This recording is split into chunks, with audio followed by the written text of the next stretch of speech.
monsters infiltrated the world, making people succumb to despair. They fought to their last breath to protect the place they called home. Among those brave souls was the protagonist of this story, Carcelian, who fought the threat with relentless ferocity. Many years passed and he kept fighting monsters without rest, piling up corpses with the only sword he had, and without a shred of fear in his heart. Finally, the day came when he fought against Aaron's other mother's brother. That bastard was hard to defeat. The battle was brutal, but eventually he managed to finish off that piece of trash. After the battle, he also succumbed to death, but fate had other plans. With his soul floating in an endless void, he met a human boy from a planet called Earth. The boy's name was Dojun, who was on the brink of death for an unknown reason. Before dying, he wanted to make a simple request to Banyan, who immediately refused, even before hearing him out. After all, the guy just wanted to die in peace. He was already tired of all the misery. He lost his country to the monsters, lost his loved ones, and in the end died like a dog. Although this boy, Dojun, actually didn't want to live either. He only desperately wished that his family would have a good life. Well, it seems Banyan is finally ready to hear the boy's wish. The boy lights up like a kid in a candy store and gathers the courage to say he wants his family to live in peace. So our protagonist gladly accepts the task of protecting the boy's family and now finds himself on Earth, inhabiting the body of that teenager, Dojun. His mission is to infiltrate the Namsen Gate, ranked S for obvious reasons. Only registered heroes are allowed entry. That's why the automatic machine keeps demanding he scan his ID card, which he obviously doesn't have. So, he simply breaks into the guarded building authorized to enter the gate, triggering the security alarm that alerts of the infiltration. Once inside, he starts walking around looking for monsters to crush. That's when he runs into a group of heroes, people with official licenses and permission to be there. They assume our protagonist is lost and offer to show him the exit, especially since they are also heading towards the exit. Dojun remains silent, giving off a strange vibe that even the heroes notice. He wears casual clothes and doesn't look like a hero at all.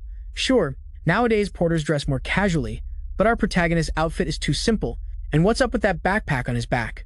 As far as they know, he's probably just a clueless porter who was abandoned by the group he came with. Still, they're not entirely sure. Finally, Dojun speaks, acknowledging why they feel so skeptical, but makes it clear he came there on his own, without any group of heroes. Upon hearing this, one of the heroes sighs, understanding the reason behind his presence. He's seen many cases of people obsessed with being heroes and hunting monsters after watching spectacular TV commercials, but that burst of motivation can kill you if you enter the gates without going through the legal procedures. First, you need to officially certify as a hero, then train and take tests, not to mention this gate is rank C for a reason. If you're a rookie just starting your career, you better find a rank at gate before you really lose your life.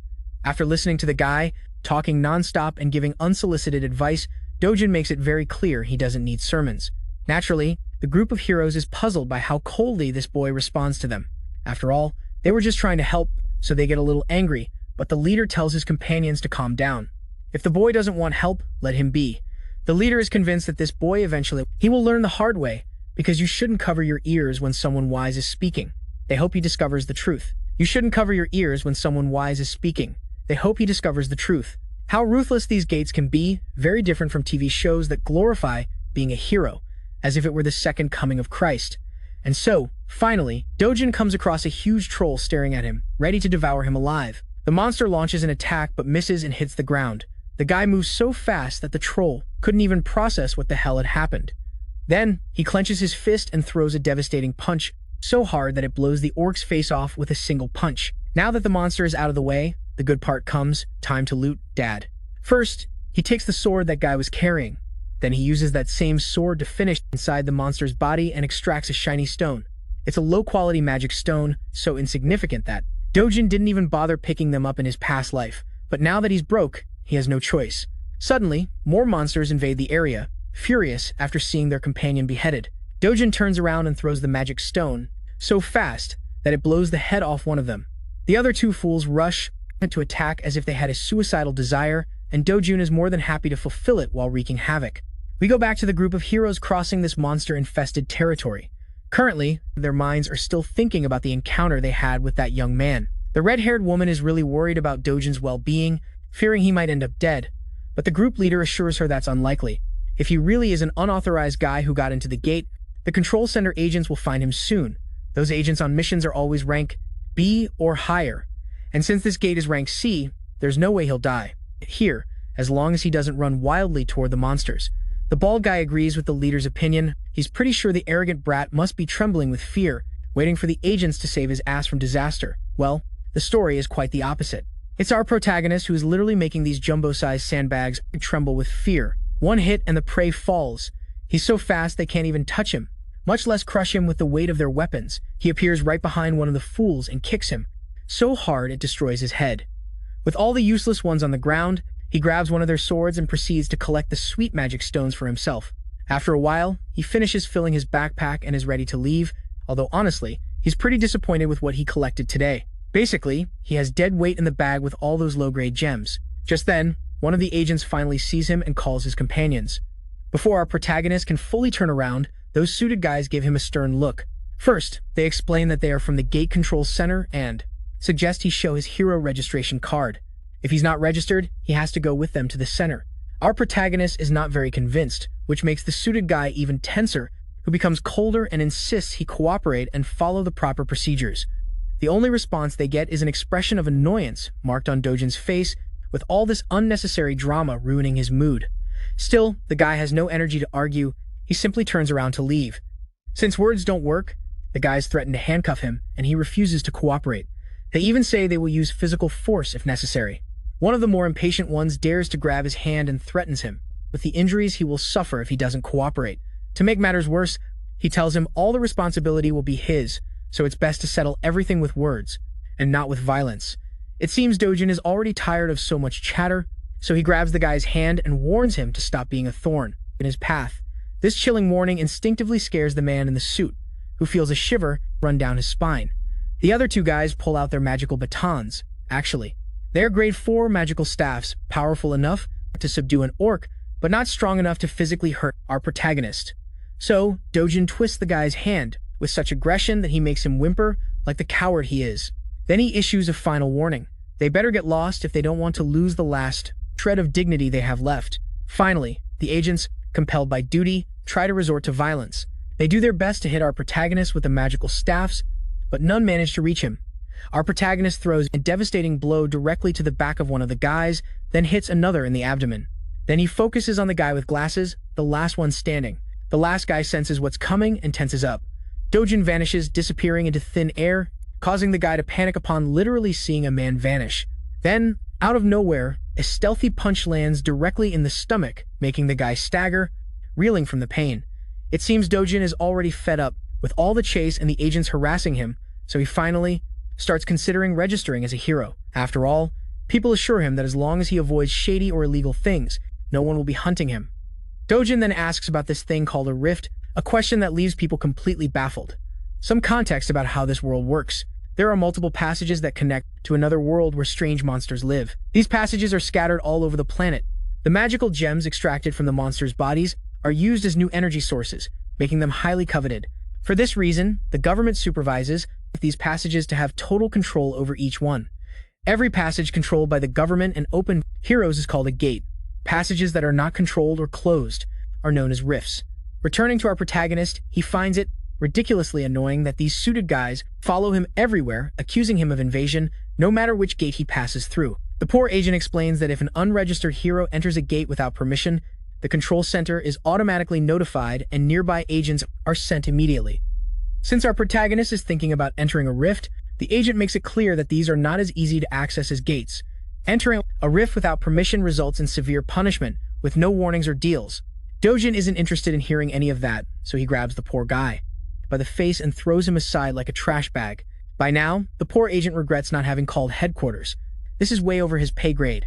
Before leaving, Dojun takes one last look at the guy lying there, thinking about how weak that man is. The weakling seems to have a broken arm and is busy shouting threats, promising to catch our protagonist and put him in jail. The scene shifts to the gas and digital complex of Seoul in the Gwangshan district. This huge building is now known as the Hero Complex.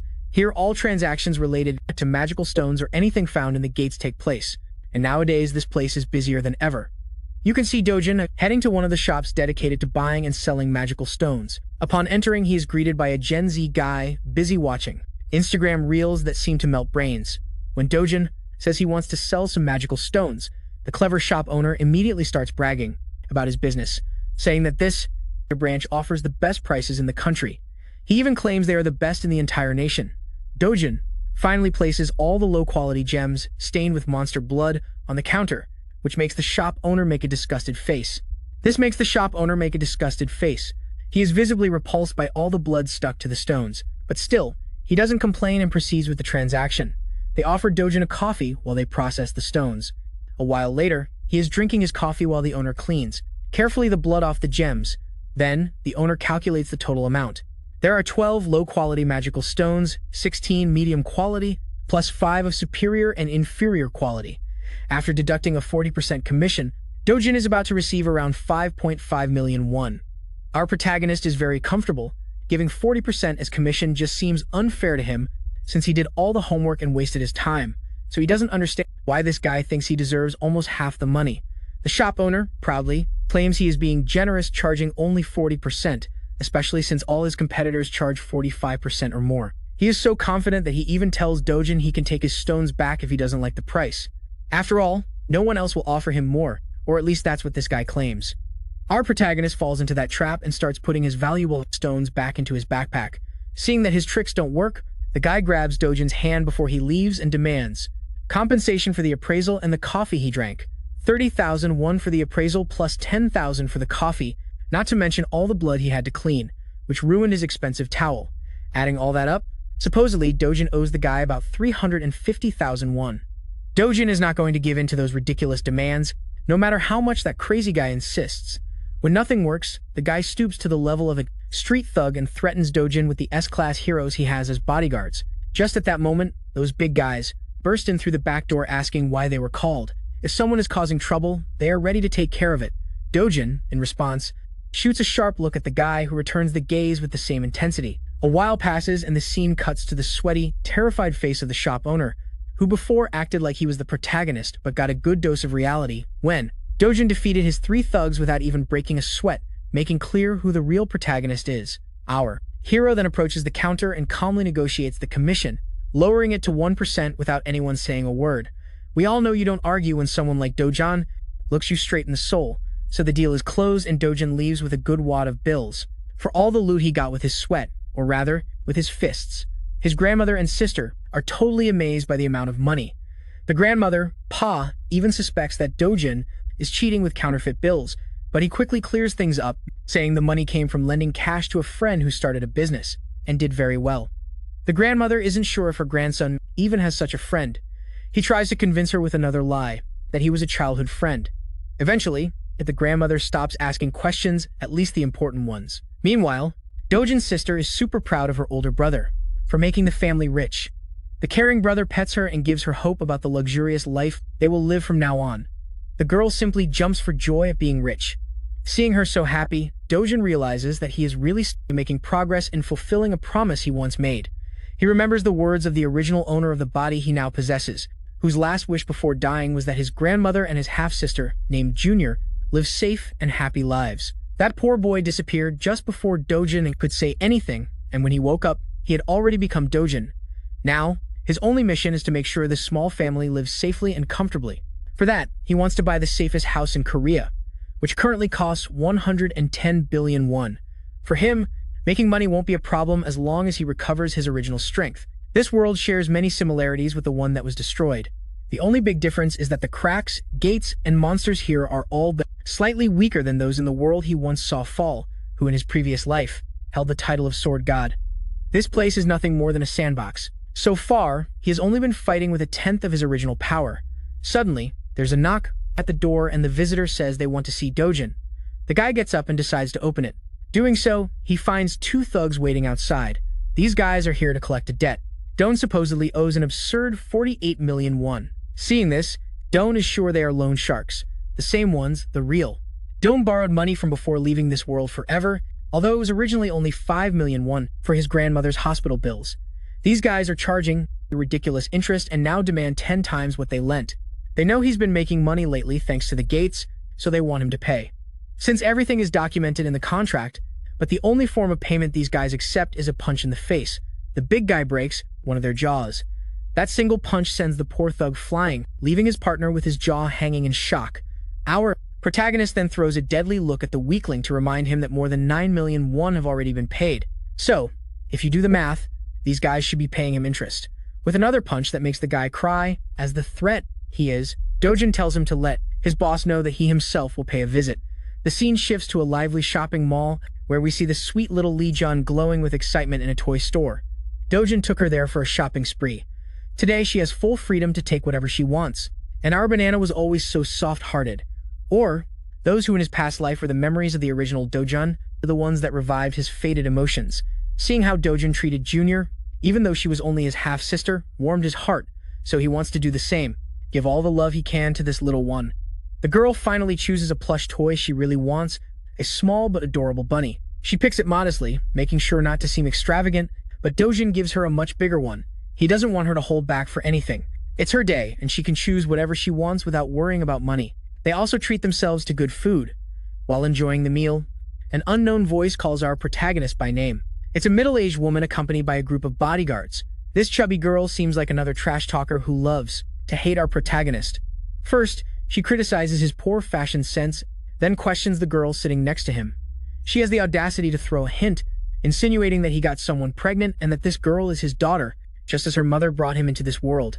Of course, those verbal stabs infuriate our protagonist. Beyond all that, meanwhile, the little girl has no idea who this lady is or why she talks so much trash so casually. This girl quickly shifts her attention to the child and asks for her name. The girl introduces herself as Lee Jun, which makes this trash realize that she is Dojun's sister. Out of habit, the woman makes a comment about her clothes, also calling her a mess. This viper doesn't even forgive the girl's deceased mother, and all of this is testing our protagonist's patience, but for some reason, he is holding back, not letting himself be provoked. Even this woman seems surprised that Dojun keeps his composure and doesn't fall into her traps. So this witch decides to go one step further. This pathetic fat woman has the audacity to ask a girl what the word prostitute means. That was the limit. Dojun explodes and calls her an ugly woman who belongs to an orc tribe. Of course, the woman is left speechless, completely baffled. A bit of context to understand why Dojun has been putting up with this woman until now. It turns out, Dojun was born as an illegitimate child and lived in poverty.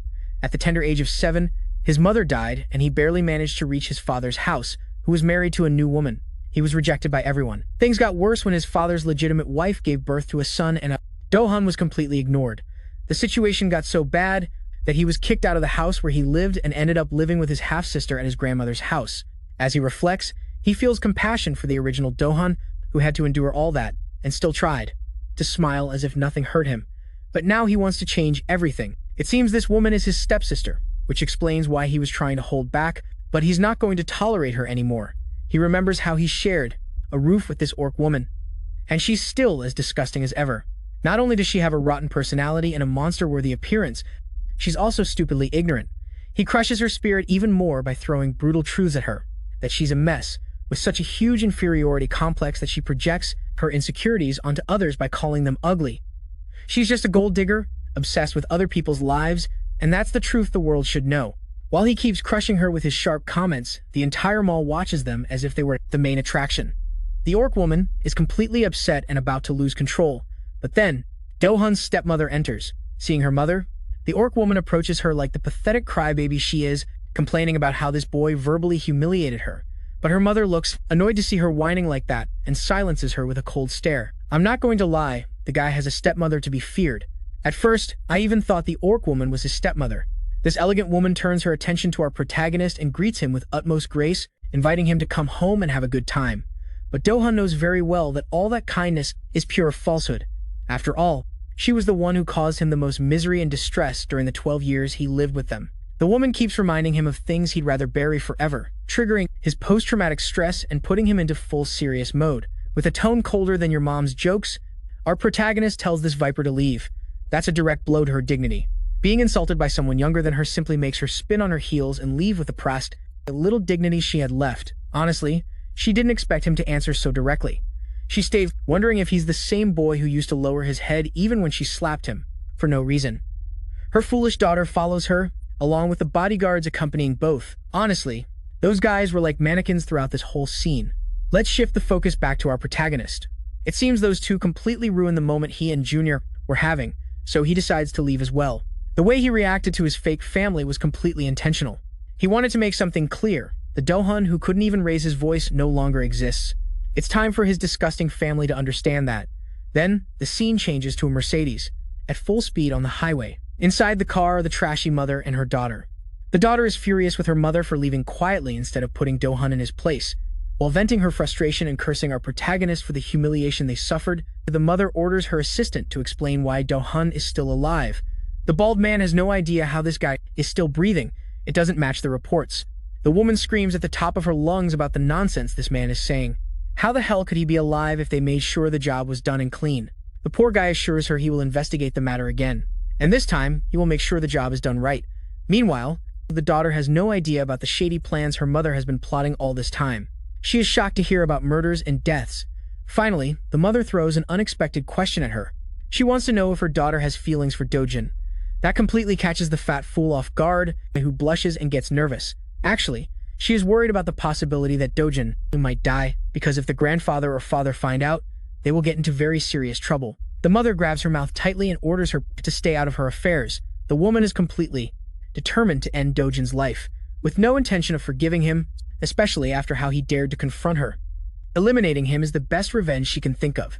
A decade ago, the world turned to chaos with the appearance of the Rift, that terrifying dimension that gave rise to monsters emerging from the portal with the sole purpose of killing humans. Seeing them, their terror did not stop. It was constant and eventually devastated the world, leaving cities destroyed and burning. However, just as the dark forces appeared, light also emerged in the form of brave warriors known as heroes. With their arrival, mana stones were discovered for the first time, extracted from the corpses of defeated monsters. Back to the present, Dojun heads somewhere while reflecting on how the magic stones quickly changed the world's energy dependence. Due to their key role, countries decided to focus their attention on the emerging rifts, basically claiming priority over them to extract resources. With the current state of the world in motion, all its industrialization depends completely on the concept of the gates and the existence of heroes, and that is why the hero profession is highly lucrative. A high and steady salary is only achieved by becoming a true hero. Dojun has arrived at his destination, and it turns out to be the central establishment of Yanhongo's capital. Yes, it's a long name, but we will soon see why he is there. Upon entering the building, he realizes that the boss and his henchmen look like common thugs, trying to scare people with their ugly faces, but Dojun takes it quite calmly. The boss puts out his cigarette and points out the audacity of our protagonist. Not only did he beat up his thugs, but he also dares to show up at the door. That shows that Dojun really doesn't give a damn about anyone. Cleverly, he tells the organization's owner that actually, it was Dojun himself who came out losing. That statement seems ridiculous to the boss, so he seeks clarification about what Dojun means. Clearly, he has come to receive the compensation he deserves, since he has suffered mental, physical, and material losses all this time because of these clowns. With firm and serious words, the boss notices a significant change in the boy's personality. Something in him has changed. He is no longer the kind spirit nor the calm person he used to be. Also, there is the fact that this same boy destroyed the lackey they sent to the door. Taking all that into account, the boss's main suspicion is that Dojun must have had some kind of unique awakening during his experiences at the gate. Even knowing this, the guy keeps acting arrogantly and tells Dojun that this new confidence due to his awakening will be his downfall. The hypocrite accuses him of having too much confidence in his abilities, and to back up his words he calls a group of tough-looking guys to intimidate him. Sure, he can bring all the brute force he wants, but for someone with the experience of the sword god, they are practically insects. The boss talks nonsense, claiming that even the awakened end up being killed like trash and low-class heroes. The funniest thing is that the guy assumes Dojun is nothing more than a Class D hero, and that his organization can easily crush someone that weak. Meanwhile, Dokun is calmly sitting on the couch in the back while 5 guys watch him without him showing a hint of amusement. He orders the boss to sit down again. The boss is astonished to hear him keep talking in the same tone while Dokun emphasizes with a serious face that he is not done speaking yet. Upon hearing that, one of the guys decides to act brave and challenges Dokun in a playful way. Our protagonist takes off his glasses, which causes even more confusion, and then launches a special attack straight to his face. The guy flies away from the impact, while his friends are left speechless. But that's not all, because the beating is spread among everyone. Dokun knocks down another while calmly continuing to explain his point of view and reveals his knowledge about the boss's shady business, which is hidden behind the facade of a money-lending company.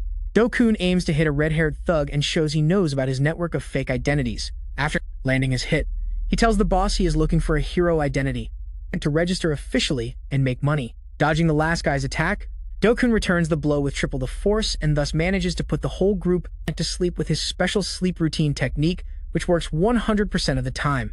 Dokun continues with his demands, saying he needs an infallible ID that won't cause him problems in the future. The boss is stunned by what just happened. In a matter of seconds, our fugitive reminds him he only has 1 day to forge the identity. Some of the men didn't even intervene in the fight, which is a compliment to those NPCs because they are the type who would challenge God as a level 1 rookie in any story. The boss is completely baffled, trying to calculate Dokun's skill level. At least he seems to be class B in strength. He is so lost in his thoughts that the boy has to remind him to come back to reality. He finally accepts the job.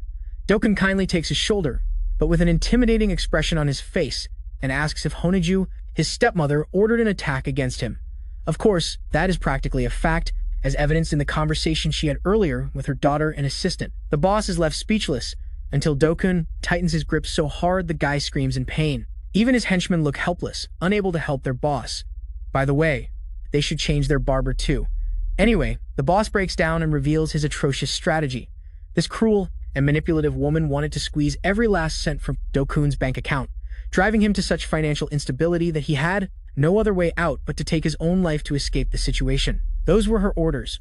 Dokun listens to this and after enough pleading and crying, lets the man go, asking if that was also one of the reasons they locked him inside the gate.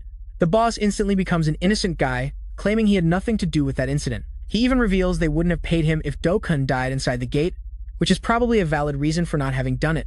That leaves Dokun thoughtful. He pronounces the name Kangwoo, which turns out to be being the guy who brought him to the door in the first place. Essentially, Dokun wants to know every last detail about that guy by tomorrow. With his 2 clear demands, he leaves politely, completely changing the atmosphere of the place compared to how he entered after that conversation. Dokun is once again in a state of deep reflection. The real Dokun only had one desire: to protect his little sister and his dear grandmother no matter what. With everything that has happened, this only adds another layer of misery and shows the kind of life this poor boy had to endure while completely defenseless. But there's nothing to worry about because the sword god is ready to do whatever it takes to set things right. The next day, guess what? Our protagonist is officially registered and, moreover, assigned a B rank, which is convenient. Unlike other stories, where the protagonist has to start at the lowest rank just for aesthetics.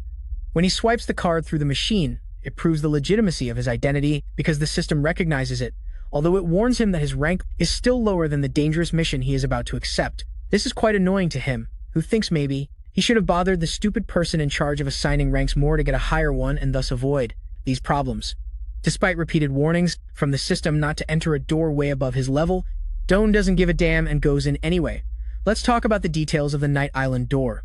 Actually, it's a B-rank door, but that doesn't mean a B-rank hunter can survive in it. It's always recommended that heroes have at least 1 rank higher than the door for greater mission safety. Anyway, the dungeon scale is considered D rank, which means it's very extensive and will be hard to hunt solo. The good thing, however, is that it's made up of tunnels, so to some extent, it won't be so difficult for him this time. Due to the dungeon scale, it is strongly recommended that an A-rank hero take on the task, but the words risk and danger don't exist in our protagonist dictionary. In the worst case, he would have to face an entire fleet of monsters in a narrow tunnel with almost no space. Doan smiles at his first opponent, a giant snake with a chaotic purple aura. For most heroes, this would be a sign of terror, but for him, it's a sign of good luck. He prepares with his gauntlets to start the battle. Oh, and by the way, the snake comes accompanied by several friends whose tongues resemble the movie Alien. They try to attack with everything they have, but it's useless because our protagonist is such an effective killing machine that he catches and collects mana stones, as if the monsters never existed. The Black Killer Viper is a type of monster, known for its hyperactive paralyzing venom, which can take down anyone with the slightest contact. Keeping that in mind, Doan launches himself like a projectile, at bullet speed and delivers a blow with all his strength in seconds. He's about to cut the creature all over, splattering blood everywhere, until he finally splits the monster in half. With the creature defeated, Doan notices that his gear, the gloves he bought, are preventing the venom from coming into contact with him, and, for the price of 300,000, they're doing their job. Returning to the hunt, Doan turns his attention to 4 other of those horrible limbless lizards and begins piercing their heads with his brutal speed. More and more blood splatters until the vipers are sent to the beyond. Doan stays there, busy searching for a bunch of magic stones, digging through the monster's flesh, but to his disappointment, there are no mana stones in sight.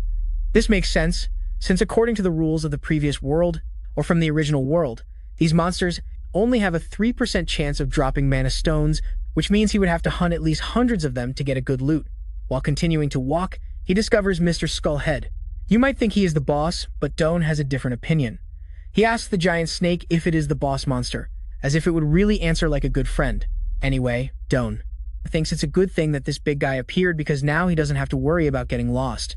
Filled with determination, he launches into the attack to finish the battle quickly and return home. But then something unexpected happens. Despite managing to land a brutal hit, his punch has no effect on the creature. It literally only left a tattoo on its head while he was in the air and unable to dodge. The creature lashes him against the wall with its tail. Dojun falls after that forced landing, which probably gave him a reality check about the strength of the boss monster. The creature bares its venomous fangs and lunges like a hungry beast. It tries to bite him, but luckily Dojun manages to evade the attempt. Using the momentum from his evasive maneuver, he launches another powerful punch that connects against the monster's body and leaves more cracks in its tough shell. After this second attack, Dojun realizes something. The boss has an unusually tough exterior, making it a much greater challenge than the other snakes he eliminated. The shell is so strong that at his current level he can't penetrate it with a single blow. This changes the situation and makes him question whether he should change his combat strategy. With his original strength, the sword god would have swept the floor with this beast, but then he notices something. The sword of the warrior who lost his life fighting that boss, and now you'll understand why he's called the sword god, and not the fist god. Although the weapon is extremely worn from the fight, he takes it believing that a sword is only as competent as its wielder. With that knowledge in mind and the blade in his hand, he walks toward the monstrous snake.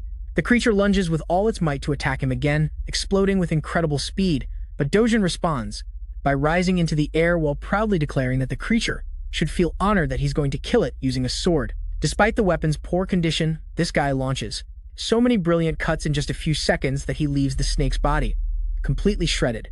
The fight ends with a funny conclusion, with the snake dying in the background while our protagonist's sword crumbles to dust. Luckily, he finished it, while there was still some integrity left in it. With the boss dead, Dojun has a smart idea that isn't often seen in other protagonists. He rips out one of the creature's fangs, believing it could be good material to forge a short sword with a little refinement. Considering this a reward for his journey, he leaves the gate. By the time he does, it's already night and the sky is starry. He spent more time at the rank B gate than he thought, and with the way things ended, it only motivated him more to fully regain his strength. He's also a bit happy that his old friends didn't see him in this weak version of himself because it would be embarrassing. After the hunt, he heads to appraise and sell the magic stones he obtained. Right in front of him is another hero who has come to present his large stash of magic stones. The stingy receptionist treats him like trash and tells him the commission is 40%, just like everyone else. Even an innocent guy like him can notice the scam behind that outrageously high rate. The hero points it out directly, expressing his concerns and clarifying that he's just a normal guy. The receptionist, as he already did with Dojun, clarifies that his fee is actually the lowest among all the appraisal centers. The door center charges 0.5% for every 100, but that is before taxes. From the perspective of the scammer appraiser, this is a great deal for the heroes, allowing them to make good money. They hand the cash to the hero, who doesn't complain too much, except to ask a worried question about the receptionist's disfigured face. The funny thing is, the guy keeps reciting the same script even after getting beaten up. He covers it up by saying a psychopath first destroyed his guards and then left him in that state. The hero believes it's actually the receptionist's fault for having low-ranking guards watching the place, especially since this is a C-level site. After all, rank isn't everything in their world. Skill also plays a huge role in rank. It's actually a false representation of someone's abilities, and it's only updated to keep the system running. The hero is wise enough to mention that among people of the same rank, there is a wide variation in skills and capabilities, so they can't all be treated equally. He also points out the difference between a guard, bored sitting all day in the store, and a hero, who actively goes out hunting beasts to make a living. Although this guy is giving good advice, the receptionist clown just wants him to stop talking and leave, which he does, offering to help the little guy if he ever needs anything. Just as he leaves, our protagonist passes by him with the usual coldness. Seeing him, the receptionist immediately shudders and panics, pointing at him, shouting that he's the psychopath who left him a mess. Turning to look at them, the hero is quite impressed. Our protagonist's slim physique, relative to his height, is noticeable, but the fact that he defeated the guards puts him on alert, wondering if he's the troublemaker. What I like about this guy is that he doesn't get offended by nonsense. He actually thinks Dojun is abusing his powers as a hero by intimidating civilians in his normal life, of course. This couldn't be further from the truth, since he only knows part of the story. But it's still interesting to see realistic characters. The receptionist is enjoying the show, knowing this guy is a veteran hero with 7 years of experience. If anything happened to him here, he has enough connections to ruin Dojun's life. Just by giving his name, not really caring who our protagonist is. He simply turns around and tells the old man to get lost. This provokes the veteran hero, as suddenly it seems Dojun is indeed being foolish. Dojun asks if he's looking to get revenge on him. Hearing those words, the hero feels provoked, but being the responsible hero he is, and with all his experience, he knows it's a terrible idea to fight other heroes, since that almost always ends in deaths. In fact, the death rate in duels between heroes is higher than in fights against monsters. Remembering that fact, the guy simply calms down, turns around, and leaves, leaving the receptionist speechless. Dojun turns to the exploited appraiser and asks if he has any problem he wants to solve. Before he can answer, he throws him a bag full of magic stones to appraise and turn into money. These shiny little gems are all high-quality magic stones, which raises the question of who the hell this guy really is. From the receptionist's perspective, doing the math, the total amounts to 150 million won. At first glance, it seems like a lot, but for Dojun, it's very little for a single day of hunting. He asks for the money, but the receptionist reminds him that the commission must be calculated first, which obviously causes a chilling look from our protagonist, remembering that in their little deal, they agreed on only 0.1%. Dojun calms down and tells him to give the rest of the money now. Inside the appraiser's mind, he just wants to punch him for having such audacity, but that only happens in his imagination. Speaking of which, the receptionist tells him that such a large amount needs management approval. Without wasting another second, Dojun demands that he get the approval right then and there. So the guy quickly calls his boss, whispering the details of the situation. But before he can close the deal calmly, Dojun snatches the phone and tells the boss directly to hurry up with the payment. The boss agrees, but only wants the phone returned to the employee. Dojun gladly returns it, but accidentally, or rather intentionally, smashes it against the wall. The employee trembles seeing his device destroyed, while Dojun orders him to prepare the money immediately. Now that everything is clear, this is how the receptionist ended up preparing several bags full of cash to complete the transaction. In the end, the guy was devastated for being forced like that.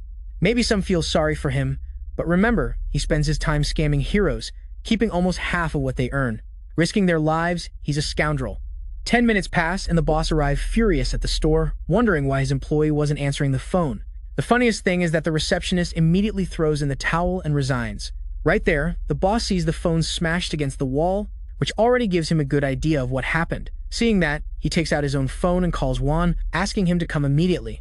Julienne turns out to be a famous young woman with beautiful pink-purple hair. She's so recognizable that people celebrate her publicly under the name Yunuan and treat her like a celebrity, not to mention she looks amazing in that outfit.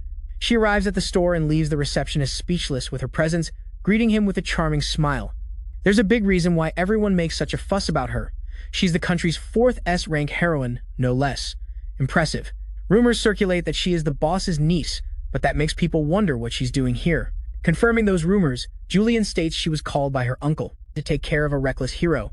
Intrigued by the situation, the elegant S-rank heroine sits down, ready to hear what's going on.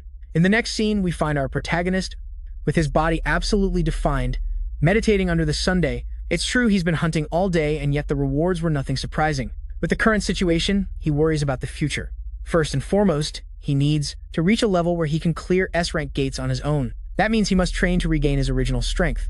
That's right, friends, the training arc is coming.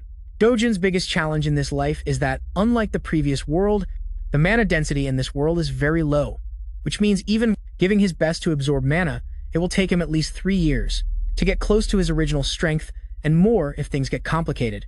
The positive part is that he could look for better battle equipment, but the problem is that even the worst gear costs hundreds of millions, which would be a waste of money.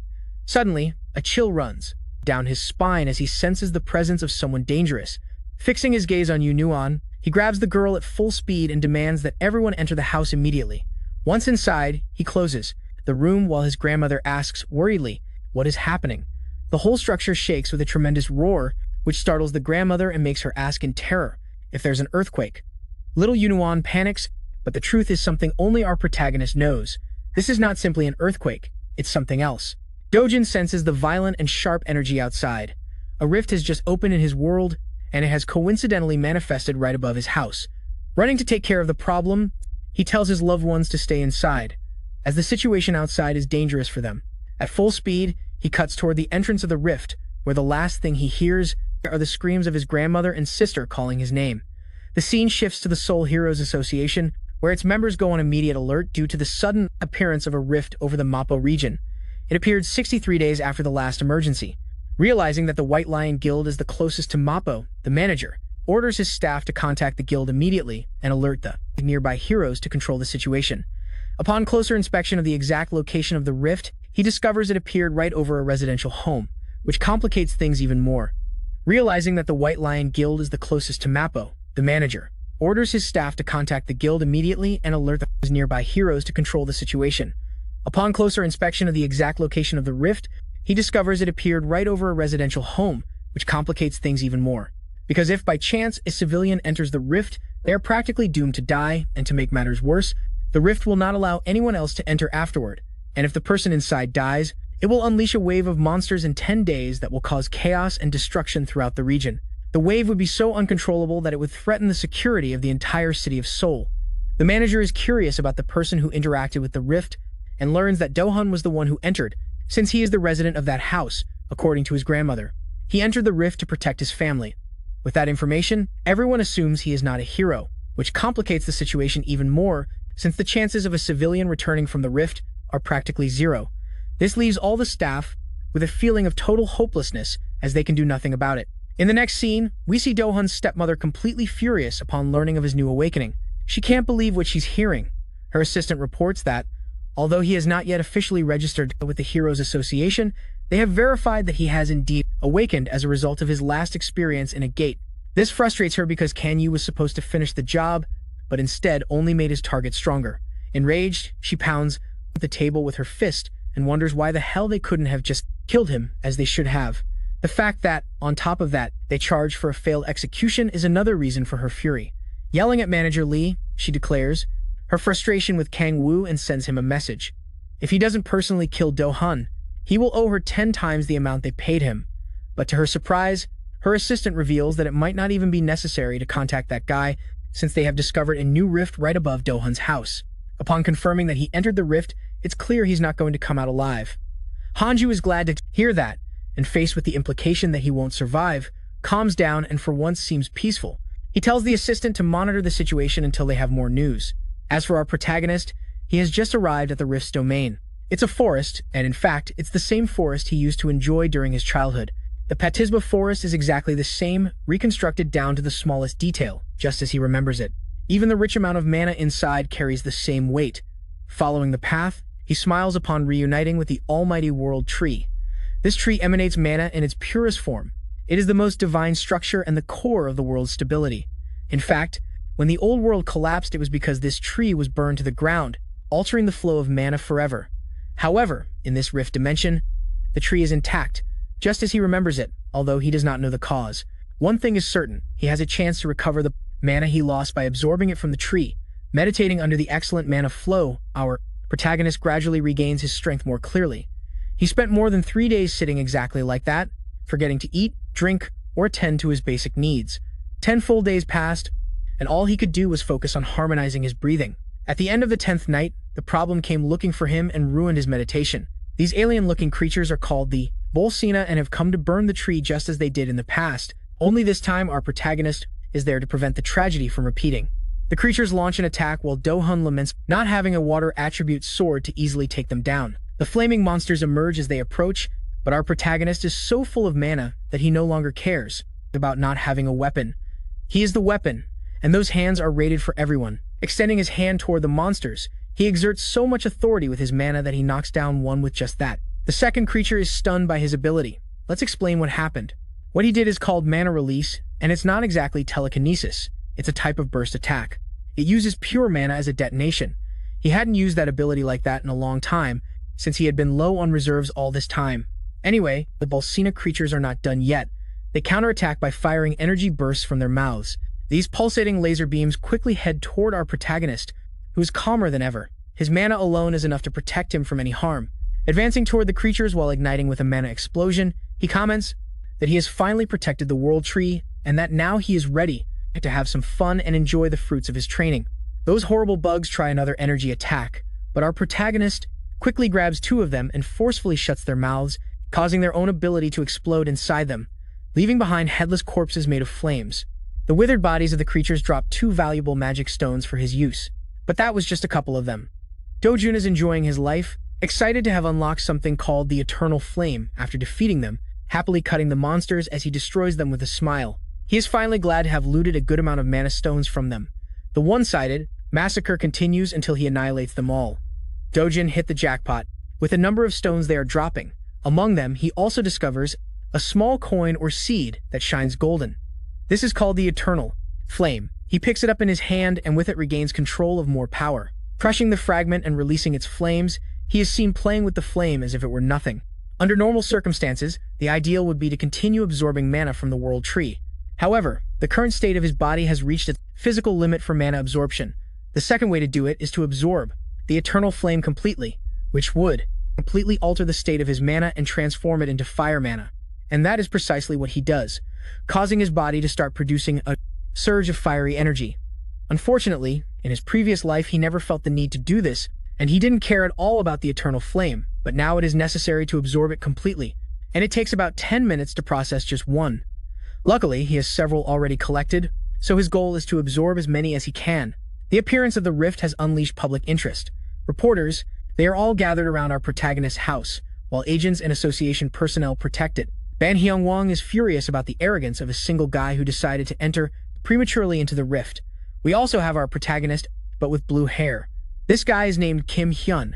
Woo-in sympathizes with Do-shun's actions for wanting to save his sister, but Seong-woo does not buy that explanation at all, accusing our protagonist of entering like a greedy person who was not prepared for the consequences. It would have been fine if he had taken his life normally, but if he dies inside the rift, that place will become a detonation field for monsters to come out in droves, and that is the real problem. Hyung-gu asks Hilma's opinion and, apparently, Hilma has told them to simply follow protocol. Hyung-gu questions the recent appearance of rifts all over the world in countries like the United States, China, Switzerland, Turkey, and the United Kingdom. That is one of the reasons why Hilma is having difficulty managing so many rifts. At the same time, this kind of phenomenon does not happen every day, and yet some nations were able to contain the threat easily. But in South Korea, they are furious, because their situation could easily turn into a disaster because of a single guy. Seong-go is so angry, he wants to hit the guy who entered and is, begging for the rift to spit him back out, talking about the enormous purple door. It has been 28 days since his first appearance, the same amount of time Dojun has spent inside now. The Hero Association is scared and has already classified the threat as a level 1 wave. Dojun's identity has been revealed to the world for privacy reasons, but they are simply calling him a common person. Meanwhile, the rest of the world still does not know who Dojun is. The head of the money-lending organization is already starting to connect the dots quickly, and his assistant confirms the report to verify his involvement. Hyun-woo acts as the right hand of President Wanchin Changap. He is curious and wants to know the chances of Dojun surviving to come out intact. Continuing, the assistant is quite sure that a common person has less than a 1% chance of survival, but the mere mention that Dojun is treated as a common person causes a funny smile on Changap's face. That same common guy sent several of his men to the hospital and left them bandaged for weeks. From the world's perspective, they are greatly underestimating the abilities of that single civilian who entered the rift. Now Changap is also interested in knowing the survival odds of someone if they were an awakened individual with powers. For that, his assistant believes it depends on the hero's level and that it is difficult to make an assessment without precise information. Even Changap admits that combat ability is different from pure survival ability and that inside a rift that introduces another level of complications. Anyway, one thing is clear, that guy has not changed his way of being. Changap wants to protect Dojun's family, but not for noble reasons. No, this bastard plans to sell the organs of his loved ones in case he does not return, and if he does, he plans to blame him for the debt of having cared for them. This guy is the personification of a leech. The scene changes to the mesmerizing world tree. Here, our protagonist is going full speed in his training arc, since his body now thrives on fire mana. He doesn't even know how much time has passed, but he has been training intensely, absorbing hundreds of fire stones. With this, he has acquired so much fire mana that he can now use and manipulate it as he wishes, not to mention that his resistance to flames has increased as a side effect. Comparing his past self with his current self, just regarding the fire attribute, he thinks he has surpassed to its previous version to some extent. By mastering this skill, he embraces the world tree and shares an emotional moment with it. It has always helped him in times of need, both in the past and now. That is why Dojun is grateful for everything it has done for him. As for the mana stones, he has created a small pouch with vines to store them all. With the stones gathered and stored, Dojun fully understands that he will probably never see the angelic tree again, but still hopes that their paths will cross again if the divine tree is ever in danger, because if that happens, he will be ready to protect it with his life. That night, Dojun finally goes out into the outside world, emerging from the crack hole by luck. He doesn't feel that anyone is nearby, suspecting that most probably thought he was already dead inside, and that a wave of monsters could appear at any moment. However, he detects the presence of someone strong nearby, deciding to follow that energy. He rushes to find the source. Shortly after, he runs into two agents, one angry and the other relaxed. Both are Junggu and Shangu, the same as last time. Now he understands that these guys probably represent the association just by their attire, which means that in the unlikely event that they catch him, things would get quite complicated. To counter that, he forms a fireball and throws it into the air with a powerful charge. That attack ends up hitting a building, causing a strong explosion when Jung and Xiang detonate. They go on high alert as soon as they hear the roar, and realizing it is fire, decide to go after him. There they discover a group of people standing in horror. Shangu asks what the hell is going on amid the chaos. Meanwhile, our protagonist is impressed with his fire powers. So far, his accuracy is good, so it will be very useful in memory of his old friend named Tusk. He wonders if that mage would be impressed with his current level of fire. After all, Tusk was known as the strongest fire mage on the continent, and they shared a good bond. Suddenly, Jae-hyung's sharp senses alert him to look for the crack, which seems to be acting strangely, and, right before his eyes, it disappears into the fog. Both agents run to the site to see what is happening. When they arrive, they can't believe that the connection of the crack with their world no longer exists. As for our protagonist, he simply heads to his next destination without any problem. The next morning, news spreads about the state of the crack that lasted a month. In Mappo, it is announced that the crack disappeared 29 days after Dojun entered the zone, proving that the concerns of the Hero Association about a wave of monsters were unfounded. They have no idea about the unexpected disappearance of the crack and are currently investigating what happened. They are also having trouble dealing with the cause of the fire that broke out in a pasture at the time of the disappearance. Now, this leads most people to believe that Dojun is dead and that this was simply a consequence of his own actions. Without them knowing, our protagonist is hidden in plain sight, observing the contradictory opinions of people while some sympathize with the boy who lost his life. Unfortunately, the disappearance of the crack is heartbreaking news for our hero. He is devastated by not being able to interact with the World Tree anymore. Although he cannot protect the World Tree, there is still one more thing he can protect in his life, which brings us back to the capital of the HCS. Inside there, the fools are busy celebrating Dojun's death, believing that now they can easily get rid of the grandmother and her sister Changa. They are exactly the kind of people who squeeze others until they have nothing left. One of the guys even comments that they should let the little sister grow to take revenge. While they chat without watching what they say, a familiar voice interrupts them and demands to see their boss. The scene cuts right there, and we see Changa humming and going about her day, satisfied that Dojun is finally out of the way and dead forever. Her assistant checks the day's appointments. Apparently, she has the day mostly free, except for a lunch with another president. Hearing that, she is glad because tonight, she will be able to enjoy a party at a club run by Madame Kang. It's basically meaningless chatter until she enters the building and, going up the stairs, finds her men being thrown around like toys with blood splattered everywhere. And the cause of it all is someone he had presumed dead, our protagonist. He throws him to the ground and tells the disgusting Changa to crawl to him like a dog. That chilling order makes the company president tremble. Our protagonist acts as the true leader of the group and takes his place in the chair. Then he repeats his order to the ignorant Changa, who is still processing the weight of such a humiliating order.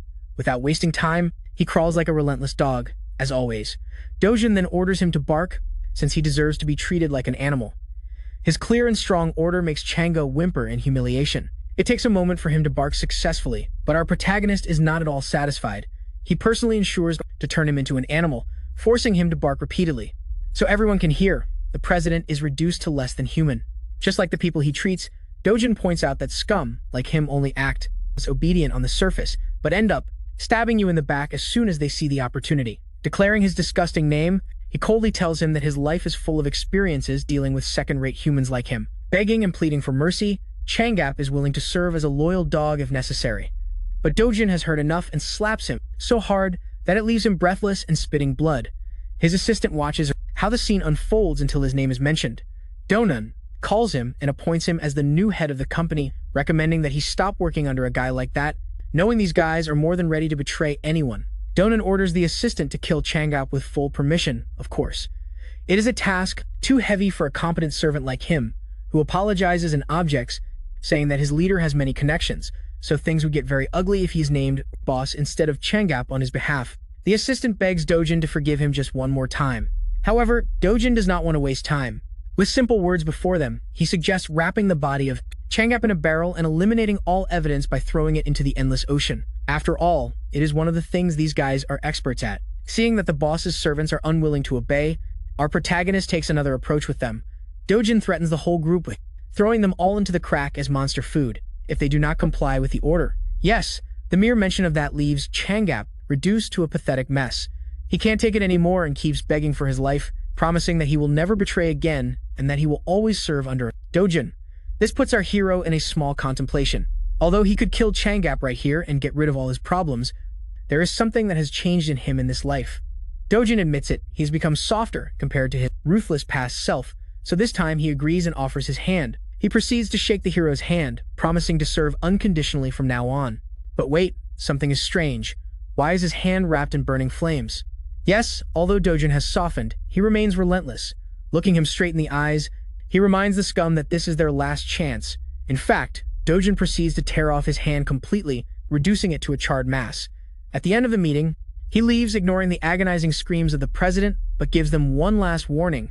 If even one of them dares to stand in the way of his family again, Dojun will personally take care of their deaths. As for their new job, they are now officially tasked with protecting his family for the rest of their lives. This is how traitors are officially handled. The man known as Donan was just a footnote to existence that disappeared along with the rift.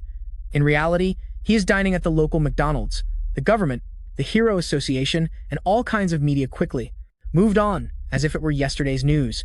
Everyone treated the civilian who entered the rift as a dead man, even if he came out and told the world he was alive.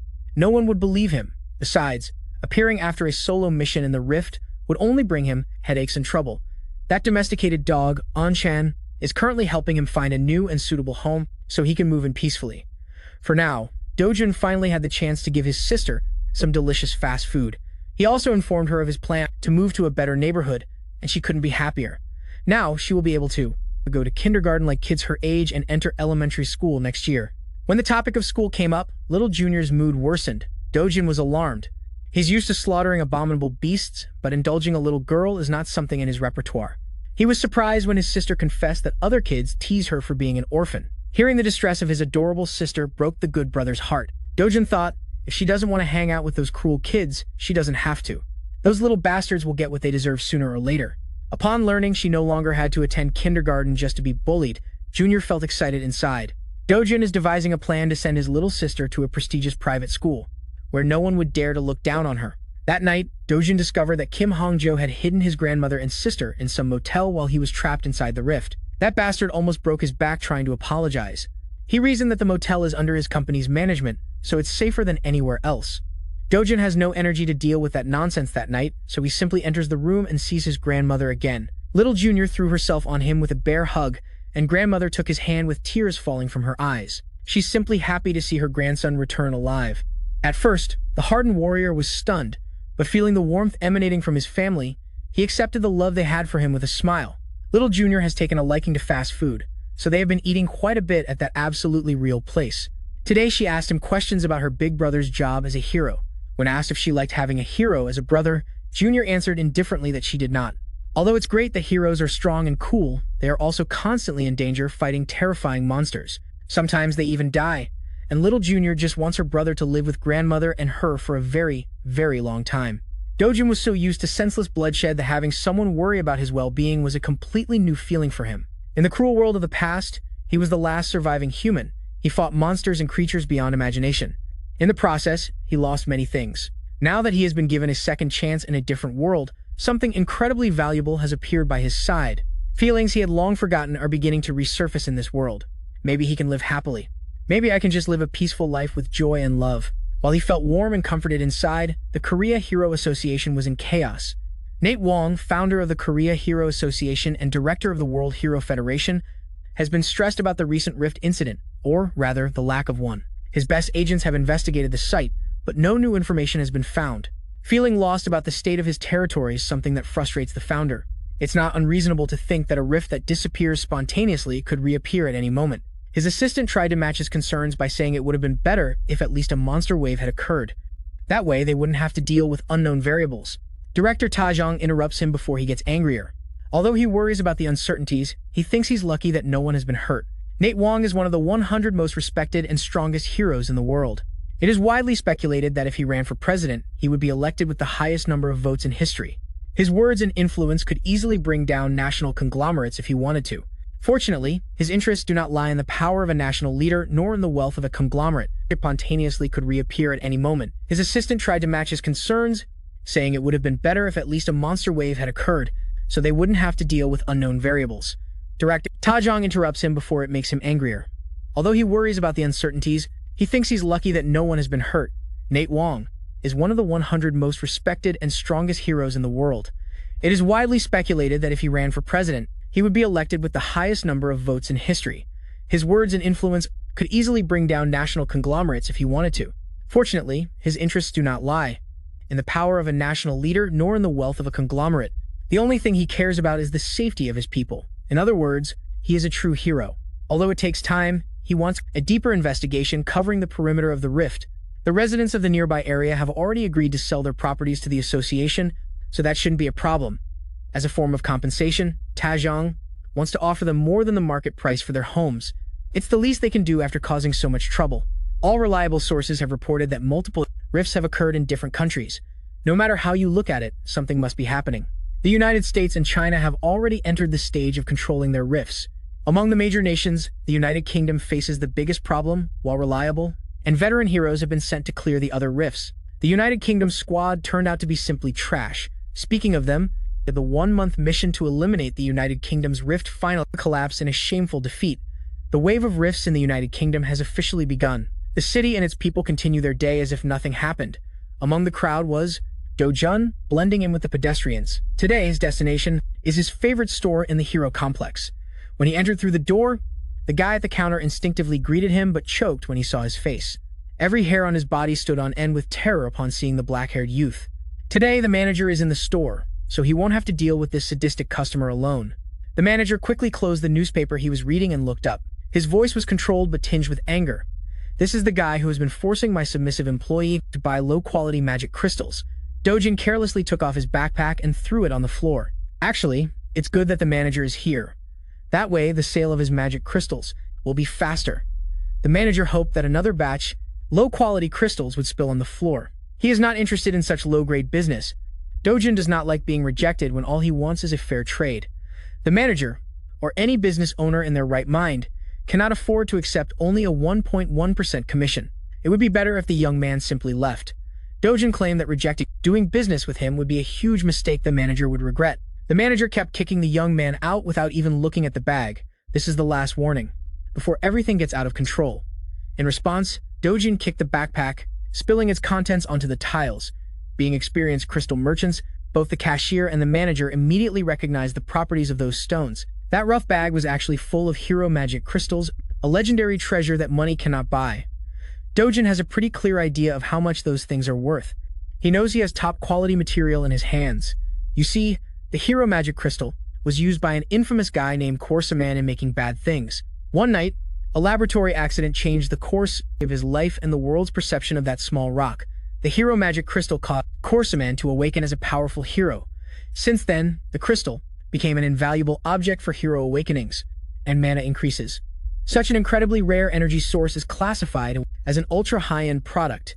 As a power move, Dojun ordered the fools to pack their things again and left. The manager quickly changed his tone, haughty and disdainful, to a kind one. He even escorted the young man to his VIP seats and offered him drinks while his cashier polished the crystals. Dojun liked to flip situations. One moment they were kicking him out, the next, he was drinking something with ice. His first demand: full price with a 0.5% commission. As soon as the manager showed a sign of resistance, Dojun threatened to cancel the deal. In previous deals, Dojun had accepted 1.1%. Now he is lowering that already ridiculous rate even more. Frankly, just to annoy. In response, the manager bowed his head and tried to offer the most sincere apology he could, but Dojun is tired of empty apologies. They either accept his rate or he will take his business elsewhere, plain and simple. At the counter, the cashier cursed Dojun inwardly for being so damn rude. Seeing that his performance would not convince the guy to give a bigger cut, the manager got serious and gave a long talk about the market and prices of magic crystals. Note, he has no time for endless speeches. He finished his drink and stood up, which made the manager panic, feeling that the deal of his life was slipping out of his hands. The manager offered a 9% commission. It didn't work. So he proposed 8%, then 7%, 6%, and then 5%. At that level, his store would have no profit. While the manager sank into despair, Dojun attacked and agreed to settle for 1% in honor of past deals. Inside, the manager wanted to scream and curse the blatant extortionist. He simply couldn't let go of that product. The next words out of Dojun's mouth almost made the manager pee with excitement. Besides the one he brought today, he has about 7 more bags of those invaluable crystals. That said, the contract was produced and signed quickly after a few minutes, finalizing the deal. 67 billion won entered Dojun's bank account. That equals about $48 million. At this rate, his 110 billion won house no longer seems so far away. The problem is that getting more high-quality magic crystals through normal portals takes too long. If he could find a way to travel freely through rift zones, he could collect treasures like crazy. While looking at his phone's screen, he sent an administrative message to everyone in the country. The outbreak wave in the southern region of the United Kingdom was finally announced to the general public. Meanwhile, travel to the United Kingdom was banned. After reading about a real problem in the real world, Dojun lost interest in continuing to bother the store manager. In the past, no matter the country or association involved, he might have personally intervened to seal the rift, but he is no longer that kind of person. Now he has more satisfying matters to attend to tonight. Dinner is on Dojun, and they are going to eat expensive meat at the small union. His mouth watered, seeing the pork and beef marbled with fat grilling on the barbecue. The expensive meat and the juicy side dishes kept coming to the table. Worried about what they were spending, given the price tag on the menu, the grandmother slowed down and asked her grandson if it was really okay. 250,000 won per 100 grams was quite excessive. Dojun immediately buried his worries after making a fortune selling his crystals. They could eat as much as they wanted, and it wouldn't even affect his bank account. Dojun's first bite made her fall in love with the taste of that luxury meat. Wildly, Dojun kept adding more and more to the grill. While the grandmother watched him apprehensively, to hell with it, another package with fresh ribs, prime ribeye, loin, and skirt steak arrived. At this point, the scale was ridiculous. How could 2.5 people eat so much food? Well, the grandmother underestimated the appetite of a protagonist. To ease her worries, the small union convinced the grandmother to try the expensive meat. Unable to refuse her sweet granddaughter's offer, the grandmother gave in. A single bite of that luxurious meat was enough to make all her worries disappear. Afterwards, the happy family enjoyed their extravagant dinner full of smiles and laughter. Without Dojun knowing, a young woman who attracted attention had just entered the restaurant. The necks of the other customers almost broke as they watched her pass by. The woman went straight to Dojun and decisively caught his attention. She only wanted to talk to him for a moment, nothing more, nothing less. Before she could explain her reason, Dojun interrupted her for daring to interrupt dinner. With his family, if she wanted to say something, she should come back when the damn food was finished. Juno took out her business card, hoping the young man would change his tone upon seeing her name. But to her disappointment, Dojun kept grilling and eating meat, completely ignoring her. So the renowned rank hunter swallowed her pride and waited patiently in the restaurant's waiting room. With a star like her sitting near ordinary people, she naturally became the center of attention. Men and women kept casting furtive glances at the woman who was at the top of heroism. Not only does she hold 4th place in the national S-class hero ranking, but many would place her among the 10 and most beautiful heroines in the world. All the civilians around her thought the same. Who the hell is making Dojun wait? Ignoring the obvious whispers around her, Juno recalled the brief interaction she had just had a few minutes ago.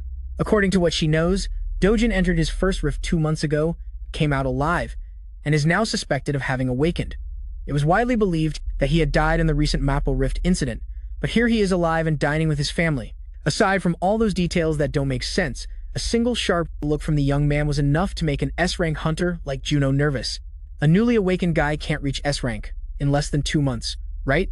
Even the oil magnate Kavmor, who spent his fortune on magical stones, took about 5 months to reach the top. It took about 5 months to reach the top. Rationalizing what he felt, Juno assumed that Dojun must have some kind of unknown special ability. Finally, Dojun, the grandmother, and little Juno finished eating with full stomachs and high spirits. Near the exit, Juno approached to finally have a conversation with the enigmatic young man. But before he could open his mouth to speak, another group entered the restaurant with an air of superiority. Dojun's eyes sharpened more than usual upon seeing the man. This scoundrel didn't expect to see Dojun alive and kicking after his excursion through one of the deadly gates, the lunatic Kang Wu. In fact, he was quite amused by the resistance of the cockroach guy Dojun. Even Juno, seemed to recognize the troublemaker at a glance in the middle of the restaurant. The tension rose as silence filled the air. Dojun chose to ignore the superficial insults from the guy and called Juno. Tangu was surprised to see a ranked heroine talking to the cockroach Dojun. He asked her to take care of his family for a moment.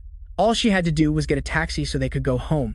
It would be more convenient for them to be far away while he collected a debt from a mangy dog. Fortunately, Juno was a very reasonable young woman, and only after Dojun asked and assured the grandmother and the girl that everything would be fine, he waved goodbye to them. Although her concern was evident, Juno stayed there uncomfortably as the taxi drove away. As soon as they left the restaurant, a loud and sharp slap echoed inside the place. With his loved ones out of the scene, Dojun could finally stop pretending and give the fool a good slap.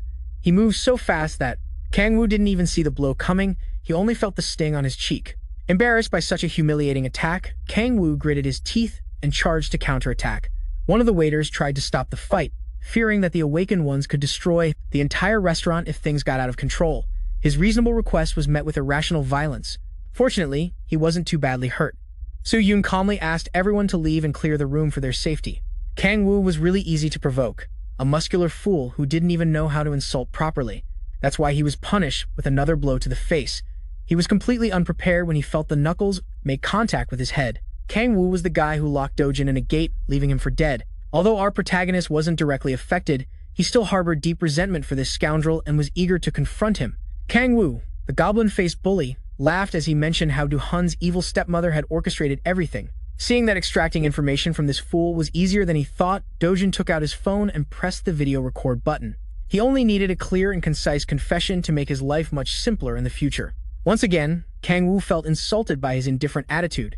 He gathered power in his fist and attacked with brutal intensity.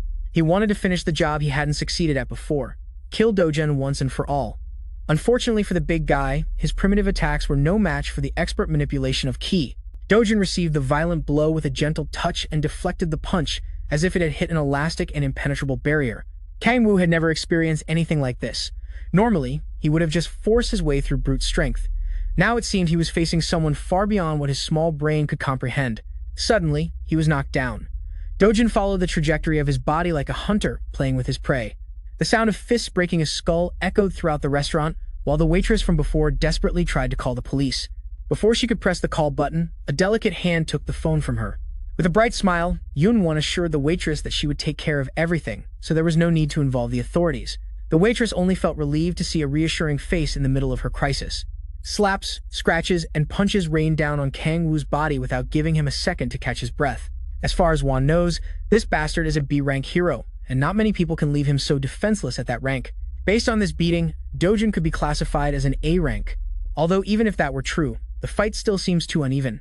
Before the situation got worse, Juno carefully called Do-hun to stop for a moment. She was simply worried that Kang-woo would die if the beating continued.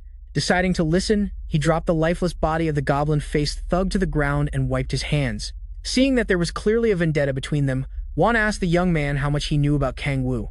Dojun may not know all the details, but he knows enough about that guy to seek revenge. Juno warned him that that piece of trash named Kang-woo is connected to Kang Jumpio, an S-rank hero. Well, Do-hun already knew that fact and didn't consider it a problem. Won had never met someone so reckless and unhinged. This guy doesn't even care about the consequences he might face at the hands of an S-rank. Jun-won explained that Kang Jumpio is very protective of his delinquent cousin, and this restaurant incident will surely reach that heavyweight's ears. When that happens, blood will be spilled. Dojun mocked Hwan's worries. He's the last person who would be scared of some arrogant S-rank hero. More than future problems, it bothers him that Hwan knows so much about his life. Now that the goblin-faced thug is out of commission, Dojun's enmity has shifted to the meddlesome face of the S-ranker. Face to face, the wild young man stared at her without blinking, but Yoon-won was no weakling and wasn't going to back down just because of an intimidating look. Changing the subject, she apologized for the sudden visit and stated her purpose. She had simply been sent by her uncle to talk to him after learning about the bag of magical hero crystals Won had sold. She wanted to keep the rest and was willing to buy every piece no matter the price. Jumpio, an S-rank hero, Dojun already knew that fact and didn't consider it a problem. Hwan had never met someone so reckless and unhinged. This guy doesn't even care about the consequences he might face at the hands of an S-rank hero. Jun-won explained that Kang Jumpio is very protective of his delinquent cousin and that this restaurant incident will surely reach that heavyweight's ears. When that happens, blood will be spilled. Dojun mocked Hwan's worries. He's the last person who would be scared of some arrogant S-rank hero. More than future problems, it bothers him that Juan knows so much about his life. Now that the goblin-faced thug is out of commission, Dojun's enmity has shifted to the meddlesome face of the com's on-led S-ranker. Face to face, the wild young man stared at her without blinking. But Yunan was no weakling and wasn't going to back down just because of an intimidating look. Changing the subject, she apologized for the sudden visit and stated her purpose. She had simply been sent by her uncle to talk to him after learning about the bag of magical hero crystals Juan had sold. She wanted to keep the rest and was willing to buy every piece no matter the price. Dojun warned her it wouldn't be cheap, since he had many valuable relics stored. She assured him that the resources of a consolidated S-rank hero are beyond the imagination of ordinary people. Well, it's not that Dojun opposed selling his goods. He just had one condition before doing business. Nothing complicated, just a small favor, at least for someone as renowned as Yunan. Elsewhere in the city, the crash of expensive liquor bottles hitting the floor could be heard. Dojun's evil stepmother was collapsing after receiving new information about her stepson, who was supposedly dead. Her people were completely sure the boy had died in the rift, and now news arrived that Dojun had survived like a resilient cockroach. Press F for the bald guy. Here, having a boss like her must be no fun at all. You can't blame her for the misinformation. Even the Heroes Association had declared Dojun dead. The evil stepmother isn't interested in excuses. She wants action. To make matters worse, they just received news about Kang Wu's defeat at the hands of Dojun. By now, it's safe to assume that Dojun already knows who was really responsible for the assassination attempt on him. Upon hearing that the stepmother might be involved, he swallowed nervously. He doesn't fear Dojun. He's more worried about the scandal that could erupt if his father or husband finds out about her dealings. They can cover up many things, but if the information reaches the media, the value of the group's stocks will plummet. That's why she ordered her people to intercept the press. If they fail, Group T and Group W will cut all deals and advertising contracts. First and foremost, the police must also be on her payroll. In that regard, the stepmother's men are already moving to cover all fronts. Knowing that at least they have a bit of competition relieves some of the pressure. Then, the bald director whispered to her that no matter how many cover-ups they do, that isn't a real solution to the underlying problem. That said, it seems the bald director might have a plan to end this headache. Even someone like the stepmother knows well who that S-rank hero, Kang Wu, is. He may be a disaster and an embarrassment in the hero world, but everyone knows how close he is to his powerful cousin. Actually, Kang Wu is nothing more than a pawn doing all kinds of dirty work under his praetor's cousin's orders. The two are completely unhinged. If Kang Wu is arrested by the police and torn apart by the media, that won't reflect well on the S-rank hero. In fact, he is already taking measures to manage this public relations disaster. The evil stepmother made a decision. She wants to meet Kang Wu as soon as possible.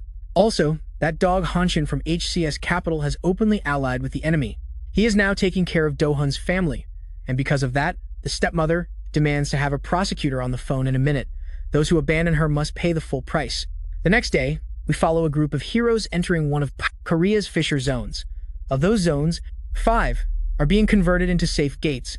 The rest can only be explored by heroes affiliated with associations on coordinated schedules. Today, Miss Yunan personally leads a team with her S-rank ID. She has practically unlimited access to any gate. Among the diverse crowd of heroes, equipped with weapons and sophisticated gear, there was a young man in a worn hoodie. UNN chose the Clio Guild of rank A as the temporary group for the hunt. It's very rare to participate in a hunt led by an S-rank hero, so they were excited. Yunan said she just wanted to have a little fun and stretch her muscles, but in reality, she had set up this whole situation just to give the young man following her a clean entry into the Fisher. Dojun agreed to sell him the rest of his batch of magic crystals at market price in exchange for letting him enter that restricted zone. He just wants to make more money hunting in higher-level zones. And although it's true that Fisher zones hold all kinds of treasures, entering one so difficult just to get guaranteed and fearless profits is crazy. Well, she really doesn't care. All she wants are those hero magic crystals. After a few minutes passing through a dark tunnel, the group finally emerged on the other side into a bright, wooded area. Unable to contain her curiosity, she began pestering Juan about the true identity of the young man following him. Juan simply introduced him as someone he knew, but no one bought that answer. Half-jokingly, they even speculated that he might be the queen's secret boyfriend. Juan, tired of the gossip, gave him a partial truth and confessed that the young man was there because she owed him a favor. Not every day does a ranked hero owe something to someone. While the group was immersed in their own conversations, a huge shadow covered the sun from above. Everyone looked up to the sky and saw the beast. Being an A-rank guild, Clio's heroes reacted instantly, drew their weapons, and took their positions. The first encounter was none other than the feared cockatrice. As the expert looter she is, Wan took command and shouted clear and concise orders. Jingu and Diana in charge of defense, while Sano aimed for the legs. But before she could finish assigning roles, a figure blurred as it passed at full speed in front of everyone. With a single stunning leap, he closed the aerial distance between himself and the flying beast. Dojun completely ignored the group's plans and launched straight into one-on-one combat against the cave bird. Cleo's heroes were left speechless. They had never seen anyone so reckless. Gathering energy in his fist, Dojun prepared to spill the first blood. Before his charge, the guild leader named Inju was already stressed by her bad luck. They were barely entering the gate and already facing a troublesome opponent. Before the group could organize and take positions, Dojun had already dropped his backpack to the ground. While Wan gave orders, he cut through the air like a bullet. He was a true speed beast. With a single leap, he neutralized the bird's aerial advantage in the sky, took control of the field effortlessly. His blazing energy was dense and scorching. The giant bird neither had the speed nor the reaction time to block the incoming attack, so it had no choice but to take a full power punch directly to the beak. The bird fell to the ground while the human remained in the sky. It was a poetic reversal. Dojun landed in front of the group without breaking a sweat. The cockatrice was on the brink of death, with the mark of his fist engraved on one side of its face.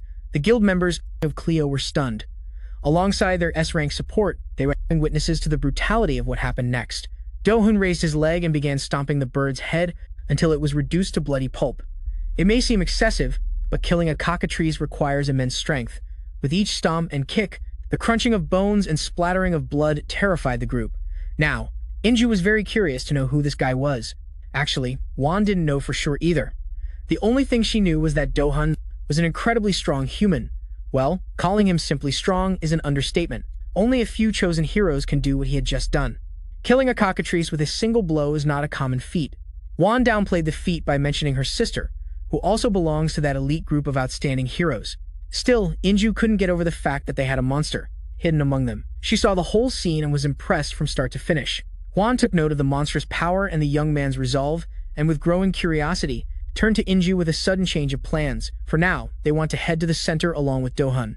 Leaving the rest of the group on the sidelines, she carefully approached the young man. He was already skillfully dismembering the cockatrice's corpse for loot. Before she could say anything, he spoke first, stating that he wouldn't share rewards with those who didn't contribute to the fight.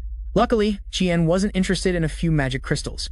He only approached to propose going deeper, inside the gate, toward a more challenging area suitable for their current level. He accepted the proposal with a smile, ready to hunt and loot more. Julian knew the structure of that gate well, so she would lead Dojun. He just had to keep up with her pace to avoid getting lost. Without warning, she shot off at full speed. Her sprint left a sonic boom in its wake. Dojun watched her calmly. As her figure disappeared on the horizon, she then slung her backpack over her shoulder. She took position and stored energy in her muscles. With the first step, she caused an explosion that almost blew away the heroes of the Cleo Guild. Inju thought that if they fled, it was like a bullet. That man moved like light itself. Left behind by the two titans, the remaining heroes looked to their leader, waiting for a new plan. Of course, trying to follow them was completely impossible. Today, they had to accept their role as side characters and mere nobodies. Still, it was a good gate with many monsters on the outskirts. Someone who could keep up with her pace in a race when it came to speed. She is in the top 2 in the entire country, but that list might need updating because Dojun was leaving her behind. Moments later, completely different from the rest of the Cleo Guild. Meanwhile, the race of those two through the forest continued at dizzying speeds. Without much effort, Julienne maintained her pace while glancing sideways to see if Dojun was following her. Not seeing any trace of him, she thought maybe he had overdone the initial acceleration.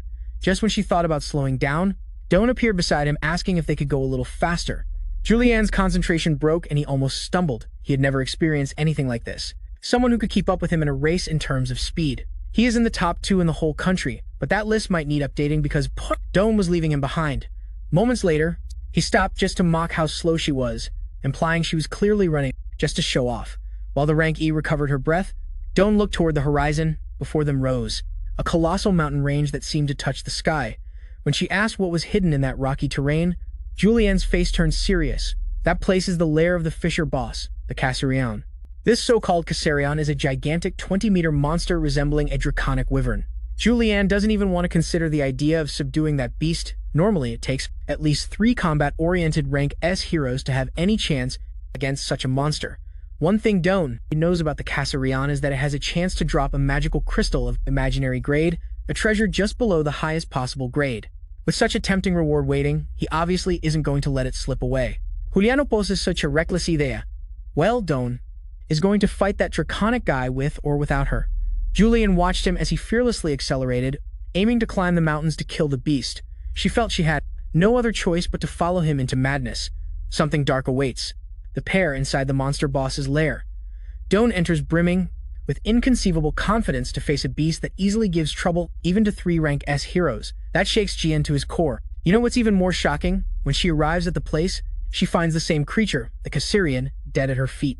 The fight was already over and she has no idea what the hell happened. Our protagonist casually pulls his knife from the creature's corpse. Leaving her speechless, Juan reflects his astonishment. The creature he just took down isn't just any monster boss.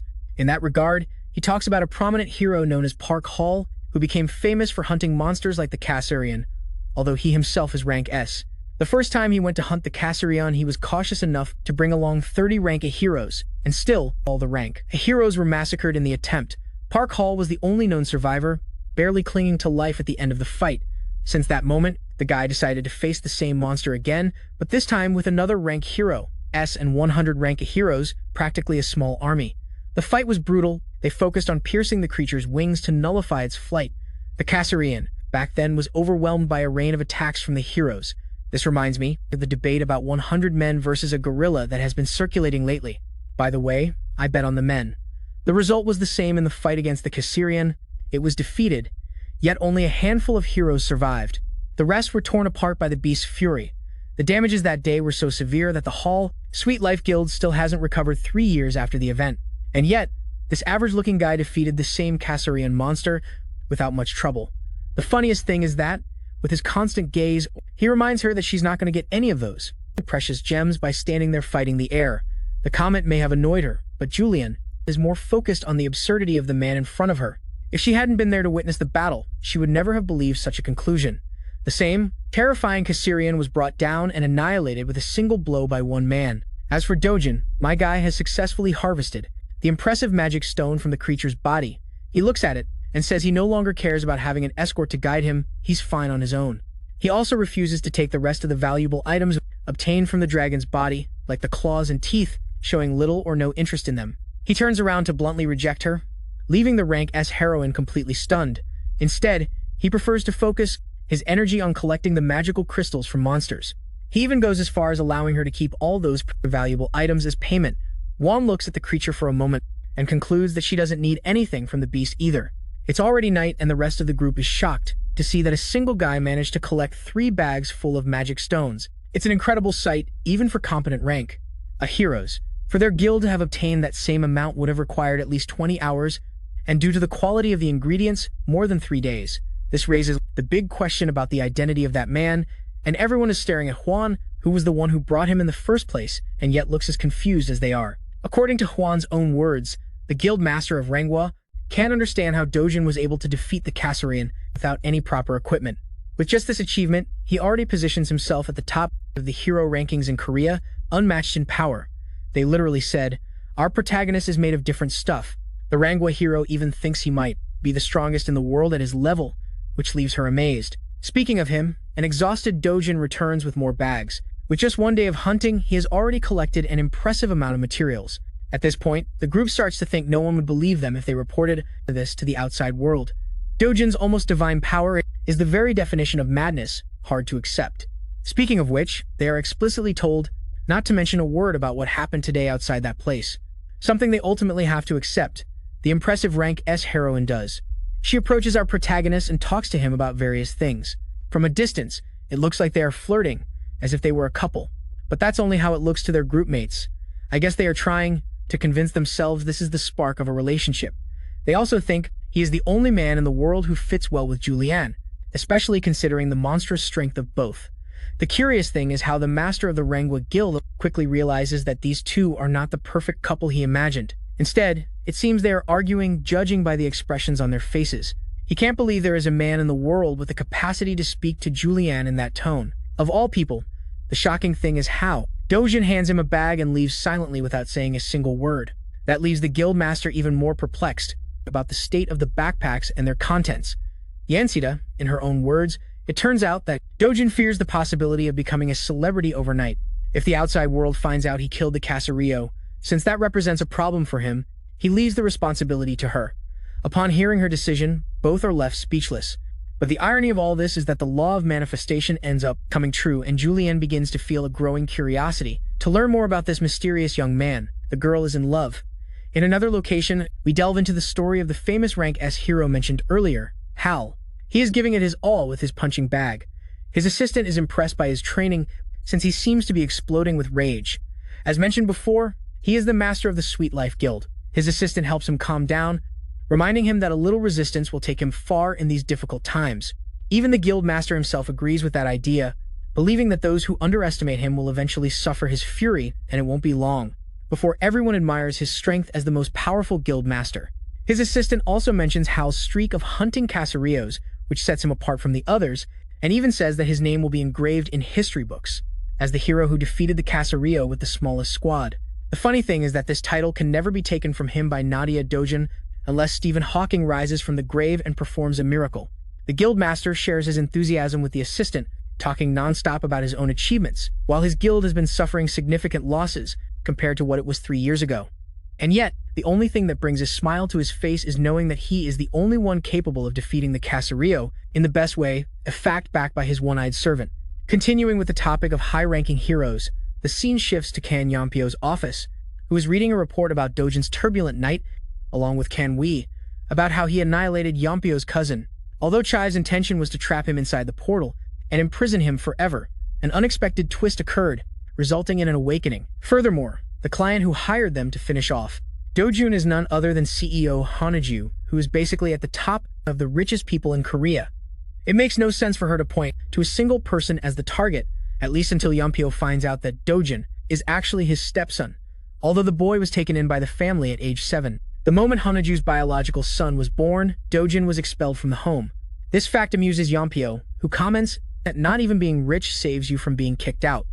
Discussing the payment for the job, he learns they are being offered 3 billion for the work, which he considers an insignificant amount. Then there is the fact that Kan Woo was left on the brink of death after his confrontation with Dojun, suffering numerous burns and bruises. The worst part is that he completely lost his sight and has become a lifelong invalid. This only adds more weight to the brutality of Dojun's actions, to the point that even someone like Jumpio has to acknowledge it. Still, Jumpio delights, imagining that he would have made sure to cut off his limbs, besides crushing his skull. At first glance, one might have thought he was better than his cousin, but now it's clear why he's even worse. While they argue, the battle scene mentions that Julian was also there and supposedly helped Dojun in some way. This really surprises him, and he starts digging deeper into the situation, since he doesn't understand what's so special about Dojun. Unfortunately, not even his assistant knows anything specific about the encounter between the two, since the case was quietly closed. Furious, Jumpio grabs his servant and roars at him to do whatever it takes to find out the status of the relationship between Dojun and Julian, suspecting they might have formed some kind of agreement. The assistant, completely devastated by the reaction, immediately flees to investigate. Jumpio is left throwing a tantrum, destroying things around him while reflecting that Julian's men will come looking for him to finish the job his cousin couldn't complete. At the same time, he's more than happy to accept her assignment. After all, she's a wealthy woman with Andrew Tate-level money, so it won't be a problem for that greedy scoundrel. Now we move to the scene with our protagonist, who returns home after the raid. After today's experience, he's more than happy to have spent his time in a crack rather than at a door. Having a proper house also complicates things, because he might have to maintain a prolonged relationship with Wian to make sure he stays under the radar. Remembering their conversation, she clearly told him that people would start suspecting her and asking who killed the farmhouse. Revealing it would mean inviting a lot of trouble, so for now her plan was to store the valuable items, and if at any point he wanted to become famous, she would gladly reveal his existence to the world. In response, he threw her the bag so she could keep all the valuables. That also means he has to find another method to enter the crack zones, because relying on Hoyan causes problems for her. Still, tonight's sleep will be good, since he can rest in a luxurious house that Chang prepared for him. But upon stepping inside, he is alarmed to see many shoes outside the entrance, which means unexpected visitors have arrived. Entering the room, he sees a group of men in suits and their boss talking with their loved ones. The guy looks like a more anime-style version and stares at him like an eagle. Junior runs to greet his brother joyfully, while Dojun is puzzled by the situation. Finally, Prosecutor Park Chaolian clearly introduces himself and points out the connection between Dojun and Chan Su due to his relationship with that guy. Dojun is immediately placed under emergency arrest for participating in the money-lending organization run by the corrupt president of HCS Capital. Still, letting the situation run its course, Dojun peacefully surrendered to this supposed emergency arrest linked to Chan Su's usury operation, being handcuffed but immediately and detained in a completely empty interrogation room. From there, inside, he could hear a pompous voice talking on the phone outside. It was the prosecutor who arrested him, assuring someone that both Chan Su and Dojun were behaving like good boys. Before hanging up, the prosecutor even thanked the interlocutor for handling the arrangements for his daughter's studies abroad, but he made the mistake of mentioning Director On's name, which Dojun caught thanks to his superhuman hearing. Then, approaching the detainee, the prosecutor began to justify his role in the law and claimed that since he was a child, he always wanted to isolate the trash of society from decent and law-abiding citizens. Then, he threw a thick bundle of documents on the table, boasting about all the compromising information he had on Dojun and alleging that the charges arising from the preliminary investigation would be sufficient to lock him up for at least a decade. Furthermore, he assured that they already had enough statements from Chanseo to implicate all those involved in the operation. However, Dojun didn't even bother to react to these barely disguised threats, which frustrated the prosecutor and led him to insult him. Then, getting straight to the point, Dojun coldly asked if that trash Han Hijo was behind this weak legal maneuver. The prosecutor, visibly upset, vehemently denied any connection, assuring he had never heard that name. Although Dojun already suspected those corrupt guys had worked alongside Chanseo, therefore, he had let himself be arrested to avoid conflicts, but at this rate, things could get considerably worse. Nevertheless, the prosecutor, trying to assert himself, boasted that those in his profession were not easily intimidated, to which Dojun responded by letting out a slight hint of murderous intent, enough to silence him immediately. The prosecutor almost soiled himself, feeling that piercing gaze at a primal level like a direct threat to his existence. Ashamed for having been scared by a handcuffed detainee, he tried to act brave and slap him, but just before committing that foolish act, an intern interrupted him and asked him to leave the interrogation room. For a moment, they had received a report about a significant discrepancy in Dojun's file. The hero detector that's in the building evaluated him as a completely ordinary person, and after several checks, the result remained the same. Considering the recent incidents in which Dojun had been involved, that made no sense, so they began to question whether they had made a mistake in classifying him as an awakened from the start. The entire prosecutor's report came from the Taedaejeon Iju group, which was supposedly a reliable source, but right now, Dojun was a complete enigma. How could they accuse someone considered a normal civilian of participating in incidents involving superhumans? Meanwhile, Dojun internally mocked the prosecutor for being so incompetent, knowing that if he wanted, he could break those flimsy handcuffs and destroy the entire place in that. As for the consequences, he could always take his grandmother and Junior to a safer place, perhaps abroad. However, before opting for that brutal solution, Julian, dressed in a suit and tie, entered the interrogation room, probably because he had learned of the unjustified arrest and came to check the situation. When asked why he was detained, Dojun frankly responded that he didn't even know for sure the reason. Although luckily, Julian advised him not to do anything reckless, since he might be the only person who understands what he is capable of. While the situation was frustrating, using force at that moment would only make things worse, and although Julian hadn't woken up that day expecting to get involved with the legal system, he was absolutely certain that Dojun was innocent of anything he was accused of. So, seeing someone innocent facing punishment unjustly for false accusations right in front of her, she felt obligated to correct that mistake. Julian calculated that the Hero Association would soon start a parallel investigation, which would inevitably reveal the fake hero license that Dojun possessed, and, without a doubt, lead them to also investigate the recent incident at the Mappa Rift. Meanwhile, Dojun asked how her family was doing, and she realized he was treating her like a mere secretary. However, when the young man looked at her with an indecipherable intensity, Dojun gave in and assured her he would take care of her family once he left the interrogation room. Practically assuming the role of her legal representative, he declared that this debt would not be forgotten. Although he did not show it openly, Dojun liked that this time he was trusting her. He promised to resolve this setback as quickly as possible, and he was not joking at all. The method Dojun chose was not a direct legal defense to prove Dojun's innocence, but rather he opted to expose the various crimes and illegal activities of Prosecutor Park Chul-young, which ended up causing his dismissal. Once that scum was removed from the way, the fair investigation could proceed without obstacles, and it was proven that Dojun was innocent in relation to the illegal loan operation and other recent incidents. However, he did not completely avoid punishment since, as expected, the investigation confirmed the use of an unauthorized hero license. Although, thanks to Dojun's defense, he only received probation. Afterwards, while returning by car to Dojun's house, a breaking news interrupted the radio. A never-before-seen monster had appeared in England, causing destruction.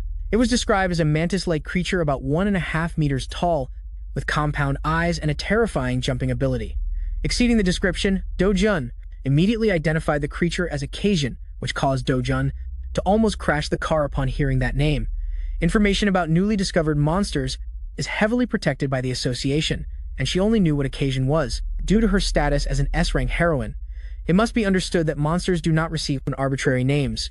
Upon death, they release stones that not only contain condensed energy but also unique information. By analyzing that encoded data, it is possible to learn much about a monster, including its true name. On present-day Earth, science and technology are used for that analysis. But in the destroyed world, magic was used, which means Dojun knows monsters that appear in both worlds deeply. He knows their names and everything there is to know about them. Thus, he casually mentioned that Cajuns can be easily neutralized using the red flower ant fluid, which is harmless to humans but acts as an extremely potent paralyzing toxin for those creatures. Just spray them, and they will stop causing havoc. At that moment, Dojun became serious. Every word and movement of Dojun only added more mystery to his figure. And no matter how much they tried to extract information about his true identity, he never gave an answer. His mind, in reality, was flying far away, devising a plan to avoid future headaches. And the only reasonable solution he could think of was to kill that trash. Honorable. Speaking of the devil, Director Han was on the verge of collapse, nervous, biting her nails and plagued with anxiety while trying to come up with new ways to deal with her husband's despicable son. The involvement of someone like Dojun in the matter only increased the pressure she felt. Her assistant was not much help. Even after exhausting their resources, they could not find out what kind of relationship existed between the S-rank heroine and Dojun. If they made a mistake and offended someone of that magnitude, not even all the company's money could protect them. More alarmingly, Honiho was worried about the prosecutor's report indicating that Dojun had registered as a normal citizen and not as a hero in the detection machines. Based on everything they knew about him, it was clear he had awakened something dangerous. Maybe he had some ability to deceive the hero detector or something like that. Meanwhile, John, the son, continued to bleed financially. With this personal crusade of his, the only thing his team could offer him were mere baseless speculations. Absolutely furious, she finally decided to swallow her pride and contact the infamous S-rank scoundrel, the so-called Jumpio, bringing to the table not 20, but 30 billion with the hope of ending once and for all the problem called Dojun. However, upon receiving the call, the shameless one demanded double the pay to take care of this small matter, which even his own subordinates found completely disproportionate, since 60 billion for an apparently simple job bordered on the absurd. Nevertheless, although he was a low-level criminal, Jumpio was also a clever guy who immediately noticed that Honey Hula had no other options available nor viable alternatives, and considering that his company generates so much income that the lack of that sum in the coffers wouldn't even be noticed, he agreed to negotiate on his own terms. Furthermore, with Julian's involvement in the equation, the risk of facing another S-rank heroine somehow justified doubling the initial offer. One of his subordinates agreed that Julian was a dangerous opponent, but upon hearing that, Jumpio's fragile ego was offended by the praise of another S-rank, so he cursed the subordinate for daring to doubt his fighting ability against someone like Julian and arrogantly declared he could finish that guy in about 20 minutes. Obviously, the subordinate had to calm him down immediately, more out of fear than conviction. Changing the subject with a disturbing smile, Jumpio talked about his transaction with the Hero Association as he was also negotiating a deal, before flying to the United Kingdom as one of South Korea's representatives to help with the insect problem. Unfortunately for him, the association was starting to tighten its belt, and those guys had already made the selection process for hero deployment public, practically making it difficult for S-ranks to refuse being sent. Although Jumpio was a thug, he saw the association as something even worse.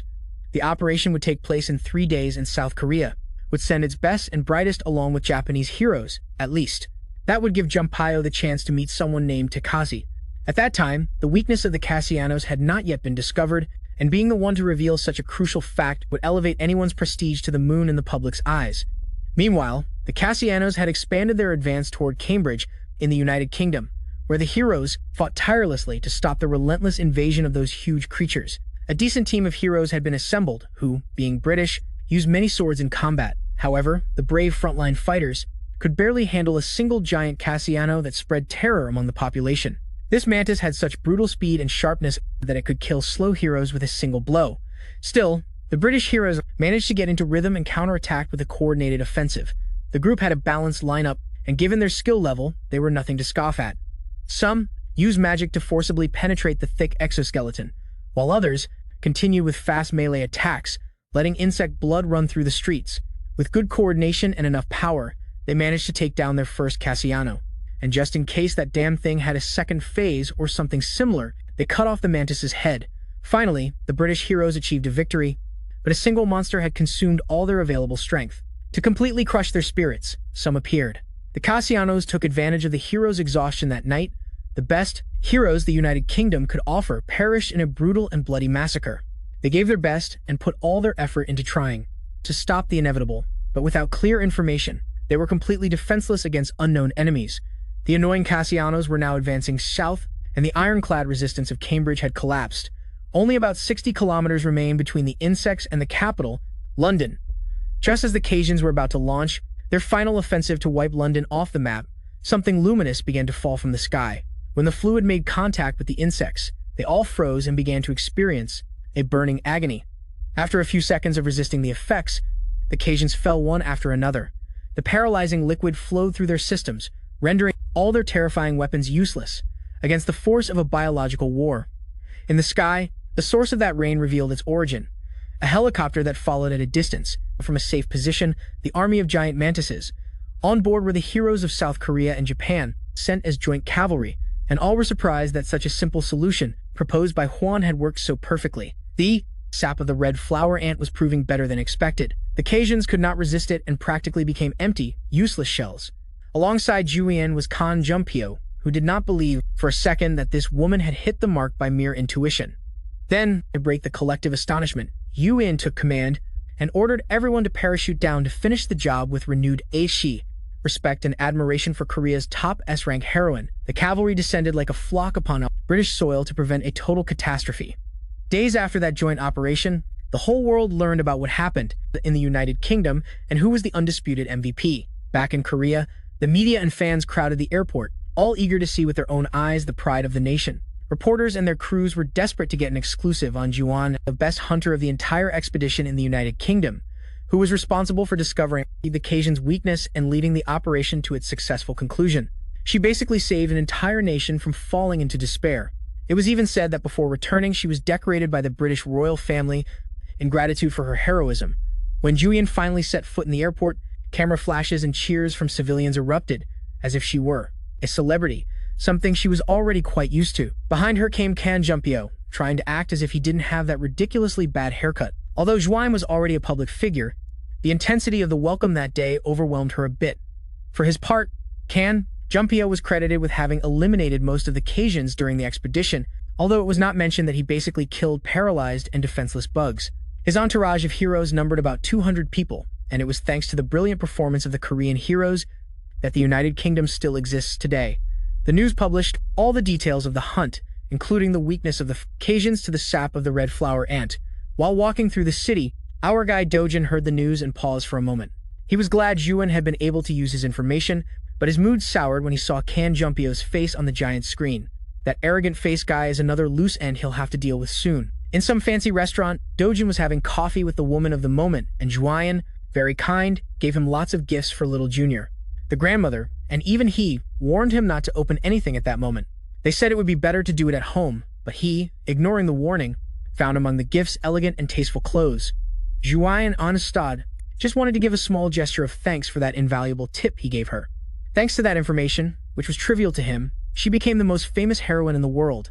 Compared to everything he gained, a few garments were practically nothing. So he promised Dojun to buy him a car or whatever he wanted when he asked for it. The guy basically got a sponsor. She already knew that Dojun would never reveal how he knew about the Cajuns' weakness, but she asked anyway. As expected, that man was impenetrable. Changing the subject, Julian asked him about his future plans. He knew he wasn't the type to talk about world peace or nonsense like that, and he was worried that if Dojun decided to go after Hanaju or Jumpio, things would get really ugly. To his surprise, Dojun's only immediate plan was to buy a new house, since the place where his family was sheltered was a rental, and he wanted to give them something safer in their own. While the current hero star and the former sword god reconnected, the other hero who stood out during the expedition in the United Kingdom was celebrating big time. Jumpio enjoyed his welcome party at the pool, surrounded by girls everywhere he looked. Still, amid all that distraction, his mind couldn't stop thinking about one particular girl. Julianne knew she wasn't so formidable before, but something had changed in her. It seemed suspicious that she was hiding how she discovered the weakness of those creatures. During the flight back to Korea, Jumpio also tried to provoke her to extract information about Dojun, mentioning how Julianne showed up just in time to save the day when Dojun got involved with a corrupt prosecutor, also reminding her that he was present when Kang Cholgu was destroyed. Knowing he was just trying to provoke her, Julian remained firm and stated that it was the fool Cholgu who started that fight, since before that encounter he had tried to assassinate Dojun and failed. Jumpio's mouth twisted into a sly smile as he agreed with her, also blaming his foolish cousin for being blinded by a little money. Still, he made it clear that despite everything, Cholgu was still his dear cousin, and therefore, he could always use that bond as an excuse to take revenge on that Dojun guy. For a second, Julian almost let an emotional reaction slip while being watched by such a cunning guy, but she immediately composed herself. She distanced herself from the conflict and made it clear she was not in a position to interfere if something were to happen. Jumpio was left confused, since he really thought she was closer to that Dojun guy, and from that moment on he ignored her for the rest of the flight. Julianne, for her part, put on her sleep mask and went back to taking a nap. Although Jumpio couldn't shake the feeling that she wasn't being completely honest, his paranoia about Dojun remained intact and he stayed on alert. Meanwhile, in England, specifically in Lonsdale, the original site where it all began, the vegetation still showed the aftermath of the destruction caused by the monster wave. The British Hero Association, with the few resources left, deployed the little force it still had inside the cracks to at least secure the magical stones before a second wave erupted. Some of the guards posted outside commented among themselves how easy it would have been to stand out as true hunters if they had known that the Cajuns could be taken down with a bit of red flower ant sap. If their forces had managed to block the wave from the start, they could have collected an unimaginable amount of magical stones. It's worth mentioning that once a crack breaks and releases a wave of monsters, it can no longer be converted into a stable portal. And for the second wave, it's very likely that a completely different type of creature will appear. There are abundant records of entire countries being annihilated during the second wave, being uncertainty the worst of enemies. Suddenly, the rift pulsed. The raid team had only entered 5 hours ago to collect stones, and it was still not time to extract them. Even so, the rank guards reinforced surveillance, since desperate civilians trying to steal loose stones are a common sight near the rifts. However, instead of following the usual extraction protocol, the rift seemed to completely collapse, and instead of the mining team, something completely different emerged. His humanoid face was covered in scars, and the armor he wore looked otherworldly. He was definitely not a hero. His appearance and clothing didn't even seem realistic. Before the poor guards could contact headquarters, they lost control of their bodies and began to float in the air.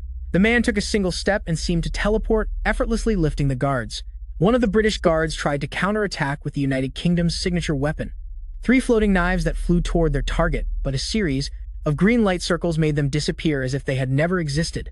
With a hoarse voice, the man complained that those guards were too weak. Then he clenched his fist and the green lights began to move. As a result, the guards were cruelly torn apart, losing their limbs one by one. Imagine being turned into a mannequin without arms or legs while on duty. From his body emanated a dark miasma with which he exercised control over space, using that energy to take the cell phone from one of the guards. Upon checking the current date, he calculated that it had been 10 years since the last time he set foot on Earth, and yet his mission hadn't even reached 20% progress. After so much effort opening dimensional rifts, it was time to admit his failure. No, he concluded he only needed to increase the mana concentration to get back on track. But before that, this planet required a thorough cleansing. It was time to eliminate the weak. Back in South Korea, specifically in the Poo region, a young man was walking calmly on one of his usual agricultural expeditions, completely unaware of what was happening on the other side of the world. Carrying only a backpack, Dojun walked through the restricted area when, suddenly, his senses activated upon detecting anomalous vibrations in the ground. As he had anticipated, a battalion of disgusting worm-shaped monsters emerged, eager to taste some flesh. Their bodies were covered in metallic spikes and their mouths full of sharp fangs. However, Dojun remained in the middle of that grotesque feast, completely calm, unfazed by the ostentatious display of power from the creatures. Instead of looking at them, he focused his attention downward, toward the holes left by the worms, measuring one of them with his gaze and calculating that there were about 26 worms underground within a radius of 100 meters. With a crooked smile, he gathered mana in his hand and, excited to test the bugs, wondered how many furs it would survive his first attack. Then he fired a burst of concentrated mana directly at the hole, and an unsettling silence filled the environment. After a few seconds of waiting, the expected explosions quickly spread to all the other underground hideouts in the area, along with debris and scorching flames.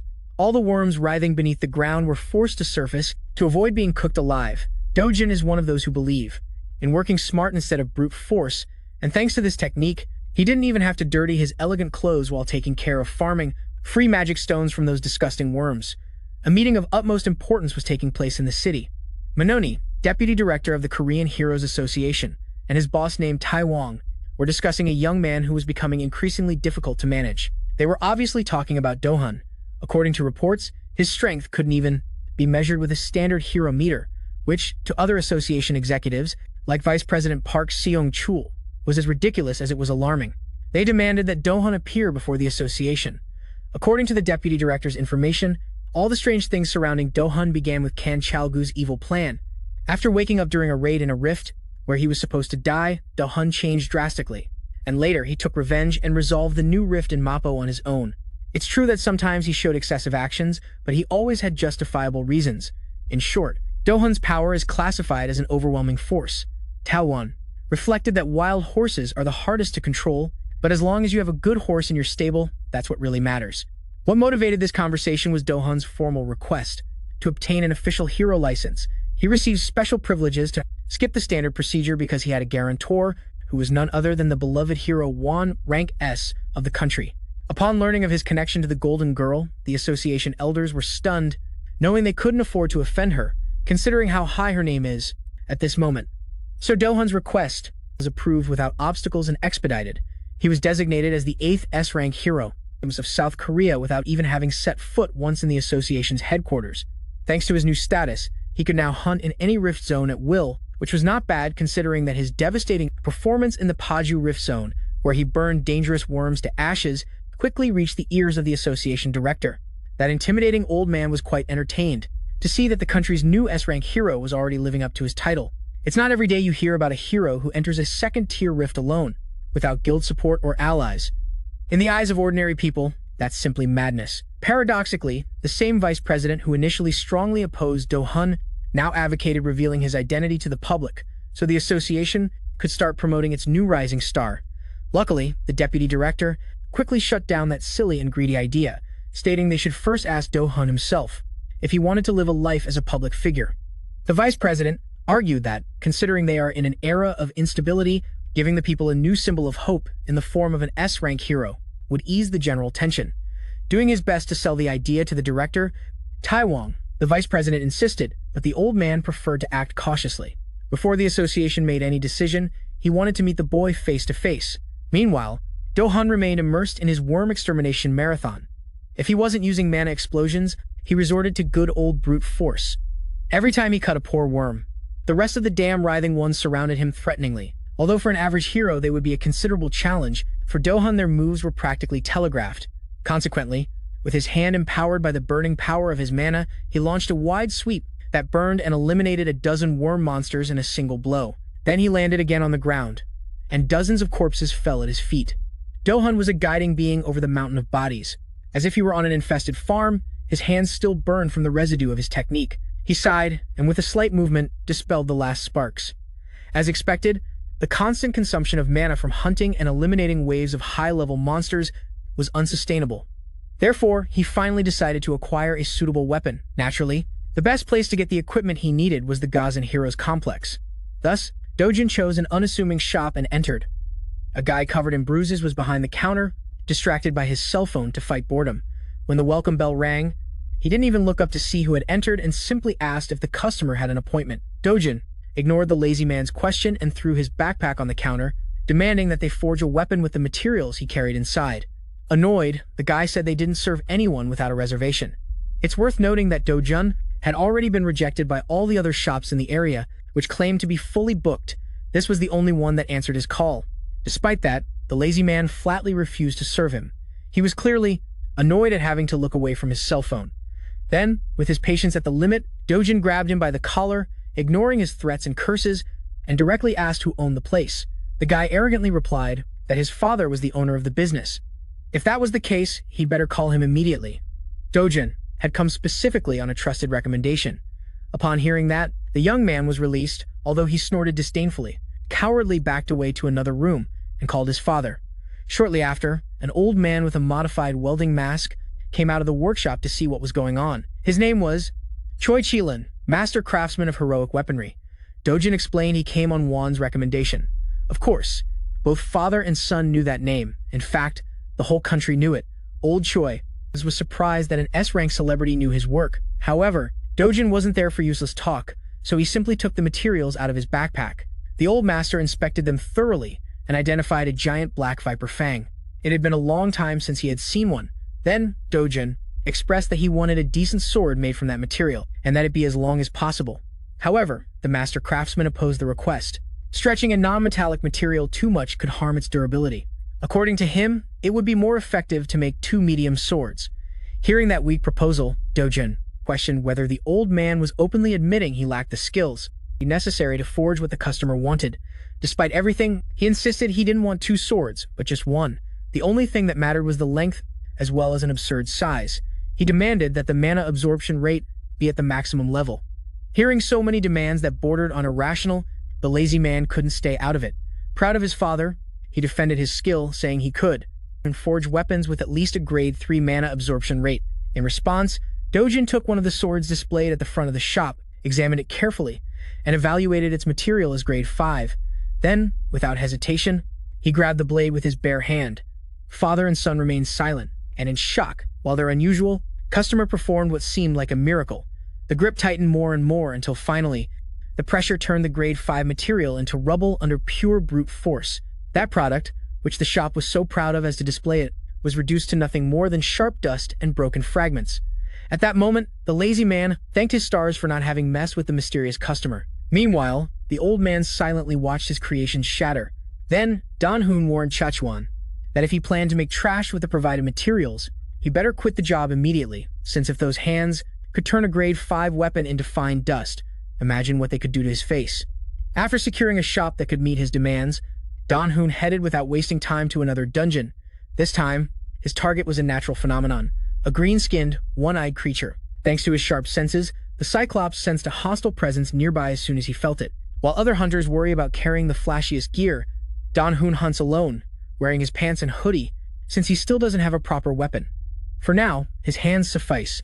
The cyclops, without giving him a chance to attack first, tried to crush him from the start. However, when the initial attack failed, the one-eyed guy panicked.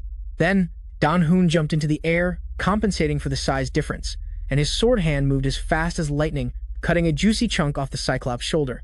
The pain made the beast screech in an even higher and more annoying tone. Desperate to counterattack, the monster used its brute strength and gigantic size to uproot an entire tree, which had swung wildly intending to crush the hooded man. However, to its bad luck, that kind of aimless tactic doesn't work against this man.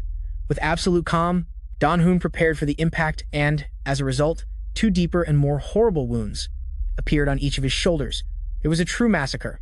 Under normal conditions, that would mark the end of the hunt if Dan-hoon faced other monsters. But cyclops are an exception. They possess regenerative abilities so powerful they can resist and even mock fatal wounds.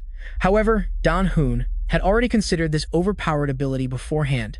Therefore, if the enemy has absurd healing, the only viable strategy is to keep causing damage relentlessly, so as not to give it a chance to regenerate or counterattack. Dan-hoon tore, cut, and smashed his way through the hard flesh and grotesque skin of the cyclops to finish it off properly. He eliminated it with a surprising attack and landed like a true superhero. It was a clean but brutal victory over the green-skinned behemoth. After the fight, Dan-hoon sighed with slight exhaustion, since for now, maintaining a mana sword for long periods remains too demanding and inefficient. Then, he grabbed his backpack and took out a jar, which he dipped into one of the grotesque wounds he had inflicted on the cyclops. As if he were simply collecting juice, that was exactly the goal of today's expedition, to obtain some of that valuable cyclops blood. Then, he returned to the hero district at sunset.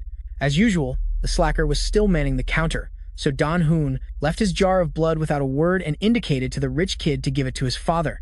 With this, the 2 black viper fangs could easily be fused. After that brief explanation, he refused to give more details and left the shop. All the basic materials for his weapon were already gathered, but if he wanted a higher mana absorption rate, he needed one more ingredient, and that ingredient could only be found in one place on the planet.